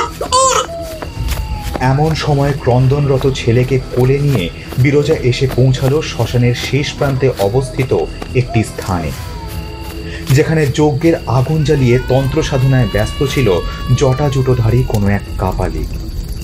সেই কাপালিকের মুখের দিকে তাকিয়েই চমকে উঠল বিরজা। সে চিৎকার করে বলে উঠল, বাঁচান বাবা, বাঁচান, ওরা মেরে ফেলবে, ওরা মেরে ফেলবে আমায়, বাঁচান, আমায় বাঁচান, বাঁচান। এই এই কে রে তুই? কে তুই? আমি আমি আমি বেরোজা বাবা, আমি বেরোজা। ওরা ওরা আমায় মেরে ফেলবে বাবা, ওরা আমায় মেরে। হে কি আপনি আপনি আপনি এখনো বেঁচে আছেন? হে হে আমি কি দেখলাম? ওগো ওগো, আমার আপনি চিনতে পারলেন না গো? আমায় চিনতে পারলেন না? কি সব বলছিস তুই? কারা ওরা? কারা কারা? মেরে ফেলবে কেন তোকে? মেরে ফেলবে কেন? সেরাতে ডাকাত পড়লো, আমায় মারতে মারতে ওরা নিয়ে চলে গেল। আপনাকেও তোরা মেরে ফেলেছিল ভেবেছিলাম গা। তার মানে সেদিন আপনার মাথায় আঘাত করে আপনাকে নদীতে ফেলে দেওয়ার পরও আপনি বেঁচে গিয়েছেন। তবে বড্ড রোগা হয়ে গিয়েছেন যে। কিন্তু এই আমায় কি দম্ভ সংকটে ফেললেন আপনি? আমি জানি না কি সব বলছিস তুই। থাম। কিন্তু যাই হোক না কেন, এত বড় সাহস মায়ের কোল থেকে কেড়ে নেবে? আর কিছু বলার আগেই রে করে চলে এলো লেঠেলের বাহিনী। তাদেরই একজন বজ্র কঠিন স্বরে বলল, ওকে আমাদের হাতে দিয়ে দিন বাবা, কর্তা বাবুর হুকুম আছে, আমাদের হাতে দিয়ে দিন ওকে। চুপ! আমাকে নির্দেশ দিচ্ছিস যে বড়? আমি ওদের কর্তা বাবুর খাই না পড়ি? দেখুন, আপনি শুধু রাগ করছেন, কিন্তু বাবা ঠাকুর আপনি শুধু রাগ করছেন। আমরা শুধু কর্তা বাবুর আদেশ পালন করছি, আপনি সেই কাছে কিন্তু বাধা দেবেন না। কাপালিক উঠে দাঁড়িয়ে তাদের প্রতিরোধ করতে যাচ্ছিলেন, কিন্তু সেই লেঠেল বাহিনী ছিল নির্মম এবং নিষ্ঠুর। কাপালিকের কথায় বিন্দু মাত্র ভয় না পেয়ে প্রায় জোর করে বিরজার কাছ থেকে ছিনিয়ে নিতে চাইল তার সন্তানটিকে। কাপালিক সর্বশক্তি দিয়েও কিচ্ছু করতে পারলেন না। অতগুলো সন্ডা গোছের লেঠেলদের সাথে পেরে উঠলেন না তিনি। হঠাৎই একটা লাঠির বাড়ি এসে লাগলো তার মাথায়। শরীরটা যেন ঝিমঝিম করে উঠল তার। সেই অভিশপ্ত রাত, ডাকাত দলের আক্রমণ, তার চোখের সামনে স্ত্রীকে ধর্ষণ করতে উদ্যত দস্যু সর্দার, আর সেই সাথে মুহুর্মুহ আক্রমণ, সব যেন হুড়মুড় করে মনে আসতে লাগলো। মাথাটা ঝনঝন করছে এখনো। তাহলে এতদিন ধরে তার যে সত্তা, সবই তাহলে স্মৃতিভ্রষ্টের জন্য? সেদিন দৈবক্রমে এই শ্মশানের একজন বৃদ্ধ অঘরী তান্ত্রিক নদী থেকে তাকে তুলে এনে সেবা শুশ্রূষা করে সারিয়ে তোলে। ততক্ষণে পুরনো স্মৃতিশক্তি সব হারিয়েছেন দিবাকর। বজ্রযানে তান্ত্রিকের সংস্পর্শে এরপর দিবাকর আয়ত্ত করেন বেশ কিছু গুপ্ত তন্ত্রবিদ্যা, লিপ্ত হন সাধনায়। সকল মানুষের দৃষ্টির বাইরে থেকে শ্মশানের এই নিভৃত স্থানটিকেই সাধনাস্থল বানিয়েছিলেন তিনি। কিন্তু এই মেয়েটাকে যে তিনি কিছুতেই চিনতে পারছেন না। খালি মনে পড়ে যাচ্ছে একটা অপরূপ মুখ, গ্রাম্য সরলতায় ভরা। সেই কি তবে তার স্ত্রী? যেই হোক না কেন, সে যে বড্ড অসহায় তা বলার অপেক্ষা রাখে না। ততক্ষণে বিরজার ছেলেকে ছিনিয়ে নিয়েছে একজন লেঠেল। মরিয়া হয়ে বিরজা চেপে ধরল সেই লেঠেলটির একটি পা। ছেলেকে কাছে পাওয়ার শেষ চেষ্টা করে সে আঁচড়ে কামড়ে ক্ষত বিক্ষত করতে লাগলো সেই লেঠেলটির পাটিকে। দিবাকর প্রাণপণে বাধা দিতে এলেন, কিন্তু কেন যে এই অচেনা মেয়েটির প্রতি তার এত দরদ তা কিছুতেই তিনি বুঝতে পারছেন না। শেষ চেষ্টা করে রুখে দাঁড়াতেই পেয়াদারা সজোরে একটা লাথি কষালো তার বুকে। পড়ে গিয়েও তিনি উঠে দাঁড়াতে লাগলেন, কিন্তু বারংবার আঘাত তাকে প্রতিহত করতে লাগলো। তিনি বুঝলেন আর রক্ষা নেই, কিছুতেই পারবেন না তিনি। বিরজা এরপর চিৎকার করে বলতে লাগলো, আপনি আমায় চেনেননি কখনো? আমি যে আপনার বিয়ে করে স্ত্রী গো, আমি বিরজা। আমি নামটা এবার শুনতে শুনতে মনের দরজাগুলো আচমকা হাট করে খুলে গেল দিবাকরে। স্পষ্ট চিনতে পারলেন তিনি বিরজাকে। চিৎকার করে ডেকে উঠলেন, বিরজা! বিরজা! বিরজা এক মুহূর্তের জন্য সেই ডাক শুনে ঘুরে তাকাতেই একটা অব্যক্ত যন্ত্রণায় কোঁকিয়ে উঠল। একটা ধারালো হাঁসুয়া জাতীয় কোনো অস্ত্র দিয়ে এক কোপ বসিয়ে দিয়েছে এক পেয়াদা বিরজার হাতে। কবজির কাছ থেকে কেটে দুটুকরো হয়ে পড়ল হাতটি। যন্ত্রণায় পাগলের মতো চিৎকার করে উঠে বিরজা এক মরণ কামড় বসিয়ে দিল লোকটার পায়ে।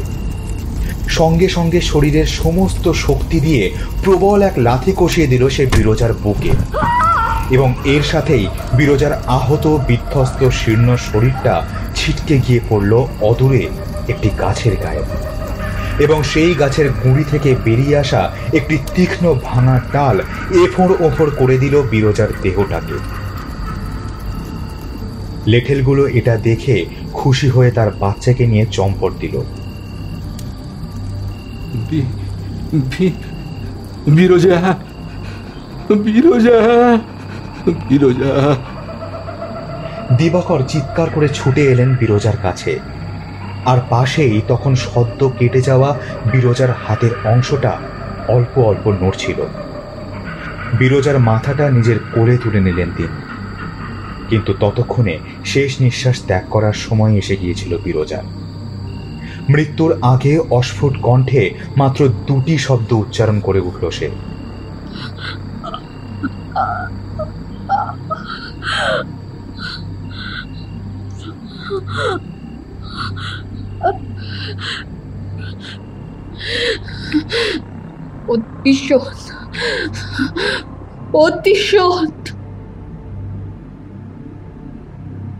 খানিক পরেই দৃশ্যপট পাল্টে যেতে লাগলো অভয়চরণের চোখের সামনে থেকে।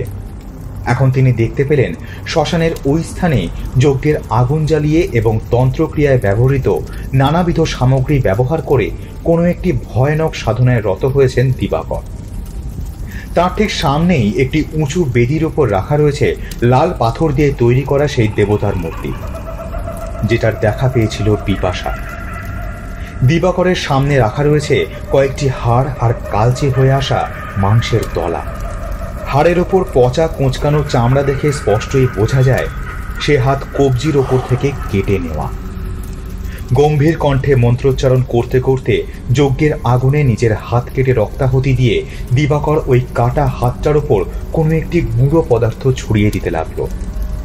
এর সাথেই নিজে থেকে অদ্ভুতভাবে কেঁপে কেঁপে উঠতে লাগলো সেই কাটা হাতটা। ঠিক যেন ওর মনে হলো ওই দেবদেবীর যুগল মূর্তিটা থেকে একটা তীব্র রক্তাভ আলোকরশ্মি নির্গত হলো, এবং সেটা প্রবেশ করলো ওই কাটা হাতটার ভেতরে। কয়েক মুহূর্তের জন্য গাঢ় লাল রং ধারণ করে শূন্যে উঠে গেল হাতটা। তারপর আবার স্বাভাবিক হয়ে সেটা নেমে আসলো দিবাকরের কোলে। খিলখিল করে শয়তানি হাসি হেসে দিবাকর বলে উঠল, তোমার হয়ে প্রতিশোধ নেওয়ার জন্যই তো এই ব্যবস্থা করেছি বিরজা। এই কাটা হাতেই আমি প্রাণ সঞ্চার করেছি। তোমার বাকি দেহটা সৎকার করলে তোমার প্রেতাত্মা অনেকটাই শক্তিহীন হয়ে পড়বে, তাই ওটাকে পুঁতে রেখেছি এই স্থানে। তন্ত্রের বলে আমার আরাধ্য দেবতার সত্তাকে আহ্বান করে কোনো বিধ্বংসী কার্যসিদ্ধি করতে গেলে দরকার হয় কোনো প্রতিশোধকামী মানুষের দেহাংশ। তাই এখন ওই দেবতার সত্তা প্রবেশ করেছে তোমার ওই কাটা হাতটার মধ্যে। জমিদার বাড়ির প্রধান ফটকের কোনো অংশে আমি রেখে দেবো ওই হাতখানা। কালই দেখেছি ওই ফটক মেরামত করবার জন্য জমিদার বাড়িতে কারিগর নিয়োগ হচ্ছে। আমিও সেই ফাঁকে ঢুকে ওই ফটকে রেখে দেব তোমার এই অংশ, যাতে ওই বাড়িতে প্রবেশ করতে না করতেই সমস্ত স্ত্রীরা অভিশাপগ্রস্ত হয়। ছাড়বো না আমি কাউকে, কিছুতেই না। বিরজা, তোমার ওই সন্তানের প্রতি আমার কোনো লোভ নেই, কারণ ওর জন্ম আমার ঔরসে হয়নি। কিন্তু ঠিক যেভাবে তোমাকে দ্বিতীয়বার ফিরে পেয়েও আমাকে হারাতে হলো ওই জমিদারদের লোকজনদের জন্য, ঠিক সেইভাবে এই দেবতার কুপ্রভাবে ওই বাড়ির প্রত্যেকটা পুরুষ হারাবে তাদের স্ত্রীদের। ওই বাড়ির প্রত্যেকটা নারী ক্রমশ উন্মাদে পরিণত হবে। তারপর নিজেরাই বেছে নেবে আত্মহননের পথ। একবার ওই বাড়িতে প্রবেশ করার পর কোনো নারীর ওপর যদি এই দেবতার রোষের দৃষ্টি পড়ে, তাহলে ওই বাড়ি ত্যাগ করে ওই যন্ত্রণা থেকে পরিত্রাণ পাবে না তারা, যতদিন ধরে এই কাটা হাতটা ওই বাড়ির বিশেষ অংশে লুকায়িত থাকবে। ততদিন ধরেই চলতে থাকবে আমার দেওয়া এই অভিশাপ।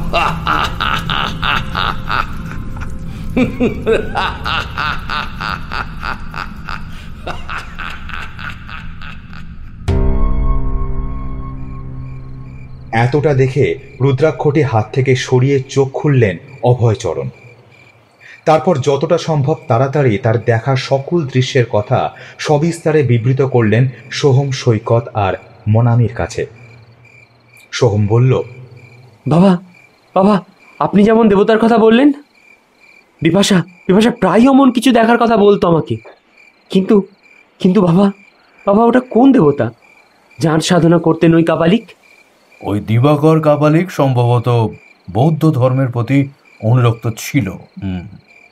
তান্ত্রিক বৌদ্ধ ধর্মের অনুত্তর যুগ শ্রেণীতে উল্লিখিত আছে এই ভয়ঙ্কর দেবতার কথা, যাকে মৃত্যুর শত্রু মনে করা হয়। তিনি ছিলেন বোধিসত্ত্ব মঞ্জুশ্রী বা যমন্তকের একটি ক্রুদ্ধ রূপ। এই দেবতার গাত্রবর্ণ গাঢ় লাল, হয়তো সেই জন্যই এই দেবতার নাম হলো রক্ত জমারি।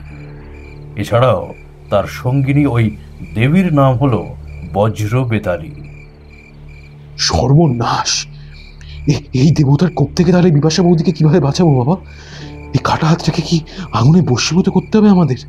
না বাবা, এই তন্ত্রের বন্ধন কাটার প্রক্রিয়া একটু আলাদা। এই মুহূর্তে এই দেবতার বাস বিরজার ওই হাতটার মধ্যে, এবং এই হাতটা মৃত বিরজার শরীর থেকে আলাদা করা আছে। সেই জন্যই মৃত বিরজার দেহাবশেষ এখনো অসম্পূর্ণ। সেটাকে যদি সম্পূর্ণ করা যায়, একমাত্র তাহলেই দেবতা বুঝবেন যে বিরজা মৃত, আর মৃত্যুর সাথেই তার প্রতিশোধ স্পৃহাও লোপ পেয়ে যাওয়া উচিত। তাই সেই মুহূর্তেই মৃত্যুর শত্রু এই দেবতা আর বিরজার পাশে থাকবেন না। তিনি মুক্তি পাবেন দিবাকরের ওই তন্ত্রের বন্ধনী থেকে। তার মানে আমাদেরকেই? তার মানে আমাদের মাটি খুঁড়ে বার করতে হবে বিরজার দেহাবশেষটিকে, এবং একটি মন্ত্রপুত কার সহযোগে ওই হাতটিকে বেঁধে দিতে হবে সেই দেহাবশেষের কাটা হাতটির হাড়ের সাথে, যেখানে এই হাতটির থাকার কথা। এরপর আমরা চাইলে সম্পূর্ণ দেহাবশেষটির সৎকার করতেই পারি, কিন্তু খুব সাবধান। এই প্রক্রিয়া করার সময় হয় এই দেবতা না হলে বিরজার প্রেতাত্মা আমাদের সম্মুখে নানাবিধ বাধা দেওয়ার চেষ্টা করবে। অবশ্য আমি সব ধরনের সাবধানতা নেবই। এখন শুধু খুঁজতে হবে কোথায় রয়েছে সেই দেহাবশেষ, সেই জায়গাটা। চলো কাজে লেগে পড়ি আমরা সবাই মিলে।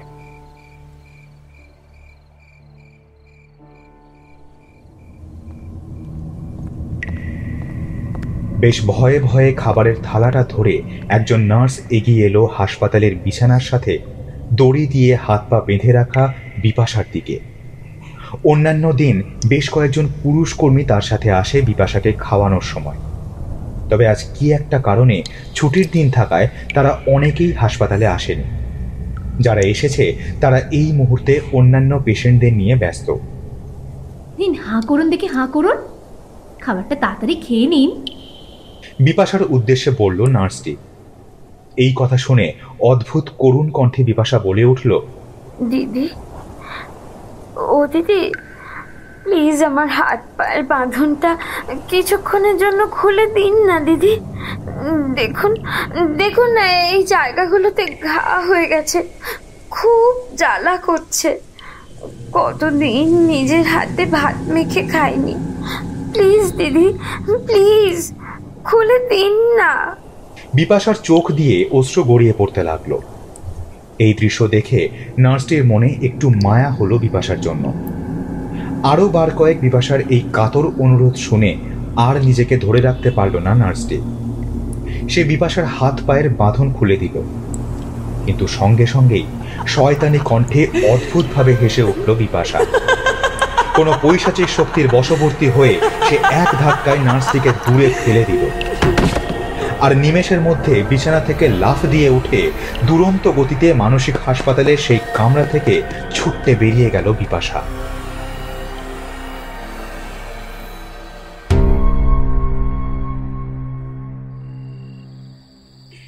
গাঁয়ের শ্মশানের যে স্থানে বিরজার দেহটা পুঁতে রেখেছিল দিবাকর, সেই স্থানটা খুঁজে পেতে খুব একটা অসুবিধা হলো না অভয়চরণের। সেই স্থানেই জমায়েত হয়েছিল অভয়চরণ, সৈকত, মনামি এবং সোহম। অভয়চরণের নির্দেশে তৎক্ষণাৎ সেই স্থানটিকে খুঁড়তে শুরু করলো সৈকত আর সোহম। এর কিছুক্ষণের মধ্যেই ওরা বিরজার কঙ্কালটাকে মাটির তলা থেকে আবিষ্কার করলো।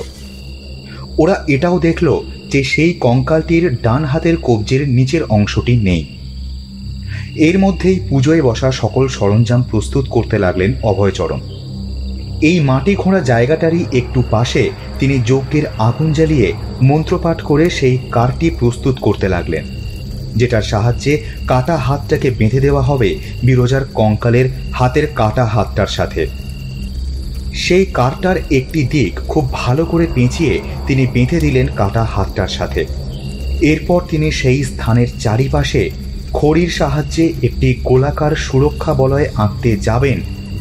এমন সময় ওরা সকলেই দেখতে পেল রাতের অন্ধকারে একটি ছায়ামূর্তি ধীরে ধীরে এগিয়ে আসছে সেই স্থানেরই কাছে। এ কি? এ তো বিপাশা। ও কোত্থেকে এলো এইখানে? সবাই দেখল জীর্ণ শীর্ণ মলিন বেশে ক্লান্ত হয়ে বিপাশা তাদের কাছেই আসছে। সোহম, সোহম, দেখো আমি ঠিক হয়ে গেছি। সোহম, এসো এসো আমার কাছে, এসো। আমার ওই দেবতা দয়া করে মুক্তি দিয়েছে আমাকে, তাই অনেক কষ্টে ওই হাসপাতাল থেকে পালিয়ে এসেছি আমি। হ্যাঁ। সোহমের দিকে নিজের দুই হাত প্রসারিত করল বিপাশা। অভয়চরণ বাদে ওদের সকলেরই মুখে হাসি ফুটল। শুধুমাত্র অভয়চরণ সন্দিগ্ধ দৃষ্টিতে চেয়ে রইলেন বিপাশার দিকে। সোহম ছুটে গিয়ে জড়িয়ে ধরল বিপাশাকে। বিপাশা, বিপাশা, তুমি এখানে? তুমি এখানে কি করে? সাথে সাথেই বিপাশা ওদের দিকে তাকিয়ে বলে উঠল, আমি জানি তোমাদের ওই তান্ত্রিক বাবা অনেক মানুষের প্রাণ বাঁচিয়েছেন, কিন্তু এই ক্ষেত্রে ভুল করছেন তিনি। আমাকে বীরজার প্রেতাত্মা নিজে মুখে বলেছে যে তার ওই কাটা হাতটা যজ্ঞের আগুনে ভস্মীভূত করলেই তার অভিশাপ শেষ হয়ে যাবে। সৈকতদা, তুমি কিন্তু আর দেরি করো না, ওটাকে যজ্ঞের আগুনে ফেলে দাও, ফেলে দাও বলছি। কেমন যেন একটা অদ্ভুত সম্মোহনী ক্ষমতা ছিল বিপাশার কণ্ঠে। সৈকত যেন কলের পুতুলের মতো কার বাঁধা কাটা হাতটা তুলে নিয়ে সেটা অগ্নিকুণ্ডে ফেলতে উদ্যত হলো। সেই মুহূর্তে অভয়চরণ ছুটে এসে সৈকতের হাতটা ধরে বললেন, তুমি ওর কথা শুনো না বাবা, ও বিপাশা নয়, ও মিথ্যা কথা বলছে। অভয়চরণের নিষেধাজ্ঞা শোনা মাত্রই বিপাশার মুখের অমায়িক ভাবটা কোথায় যেন উধাও হয়ে গেল। অদ্ভুতভাবে হিংস্র সাপদের মতো জ্বলে উঠল তার চোখ জোড়া। তারপর হঠাৎ করে সোহমের গলা খামচে ধরে তাকে সম্পূর্ণ শূন্যে তুলে সে অভয়চরণের দিকে চেয়ে অপার্থিব কণ্ঠে হুঙ্কার দিয়ে উঠল, এই শয়তান, আমার কথার অন্যথা করছিস তুই? হ্যাঁ, এত বড় সাহস তোর? ছাড় ওকে, ছাড়। ওই হাতটা ফেলতে দে ওই আগুনের মধ্যে, তবেই না দেবতা রক্ত জমারি হয়ে উঠতে পারবেন সম্পূর্ণরূপে, অপ্রতিরোধ্য। তবেই তো বিপাশার আত্মাহুতি সম্পূর্ণ হবে। হ্যাঁ, ফেলে দে।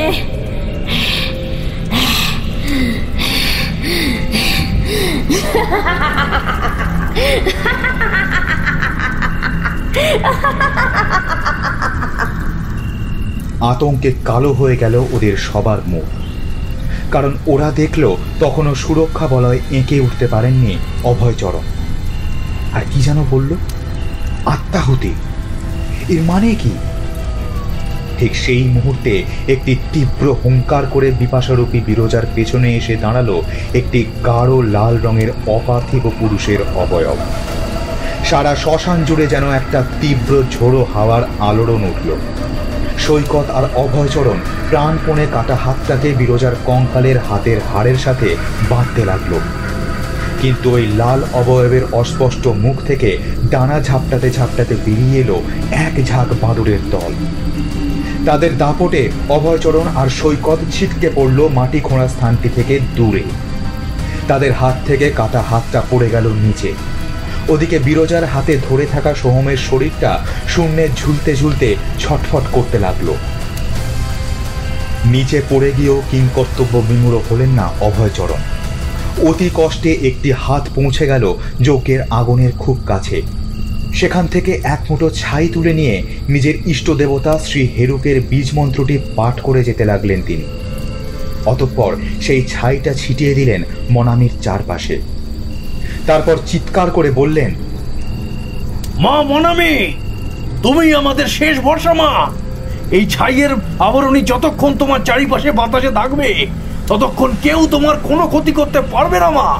যাও, যত তাড়াতাড়ি সম্ভব এই কাটা হাতটা গিয়ে বেঁধে দাও বিরজার কঙ্কালের হাতের হাড়ের সাথে। যাও মা, যাও।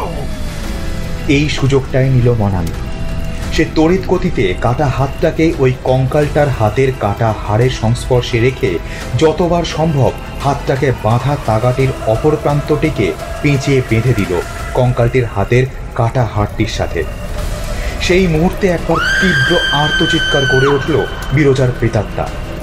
রাতের অন্ধকারের মাঝে ধীরে ধীরে ভেঙে গুঁড়িয়ে নিশ্চিহ্ন হয়ে গেল তার অবয়ব।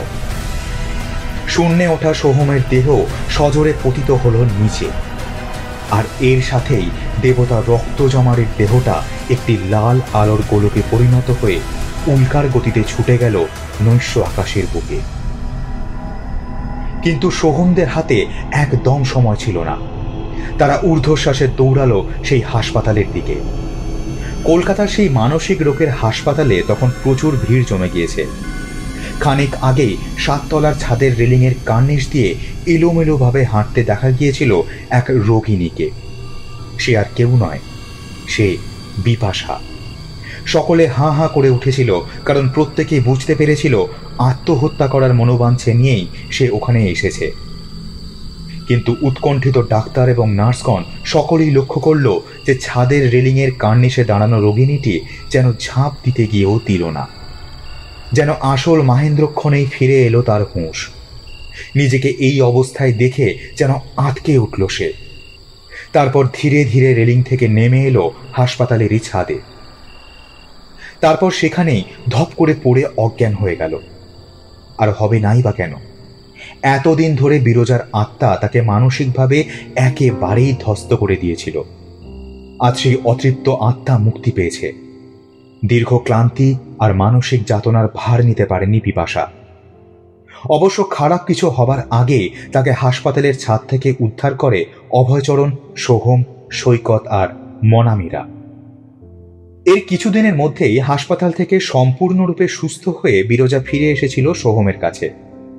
কৃষ্ণনাথপুরের জমিদার বাড়িকে সাপমুক্ত করার পর অভয়চরণ বিরজার সম্পূর্ণ দেহাবশেষটিকে সৎকার করিয়েছিলেন। তবে অদ্ভুতভাবে তার কিছুদিনের পরেই জমিদার বাড়ির বেশ কিছুটা অংশ হুড়মুড়িয়ে ভেঙে পড়ে যায়। প্রধান ফটকটা আগেই ভাঙা হয়েছিল, এবার বাড়ির মূল অংশও ভেঙে পড়ল। অথচ কেন যে এরকম হঠাৎ ভগ্নস্তূপে পরিণত হলো এই বাড়ি, কেউই অনুমান করতে পারল না। অভয়চরণ অবশ্য বুঝেছিলেন এ বাড়ি অভিশাপের ভারে জরাগ্রস্ত, জীর্ণ। এতদিন পর সাপমুক্ত হলো এই জমিদার বাড়িটা। যে ফটকে লুকিয়েছিল অভিশাপের বীজ, তা আগেই ধূলিসাৎ হয়েছিল। এবার একে একে জমিদার বাড়ির অনেকটাই ভেঙে পড়ে। অবশিষ্ট ভগ্নপ্রায় অংশবিশেষ জরাগ্রস্ত হয়ে দাঁড়িয়ে থাকে একলা। হয়তো আরো কোনো না বলা করুণ ইতিহাস এবং পাপের অধ্যায় চাপা থেকে গেল। কালের ভারে হয়তো সেও একদিন উন্মোচন হবে এমনই কোনো অকস্মাৎ পতনের মধ্য দিয়ে। আজ শুধুই ভগ্নস্তূপ জুড়ে হাহাকার। সেখানে কান পাতলেই শোনা যায় এক অব্যক্ত কান্নার রোল, যন্ত্রণাক্লিষ্ট চিৎকার আর তার প্রতিধ্বনি। সেসব ইতিহাস না হয় অন্য কোনো একদিন বলা যাবে। অভয়চরণ বিপাশাদের কাছ থেকে বিদায় নিয়ে যেতে যেতে ভাবছিলেন এই সব কথাই। তিনি আবার চলতে শুরু করেছিলেন কোনো অজানা পথ ধরে। হয়তো অদূর ভবিষ্যতে আবার কোনো অলৌকিক রহস্যের সমাধান করবেন তিনি, এই অঙ্গীকার নিয়ে।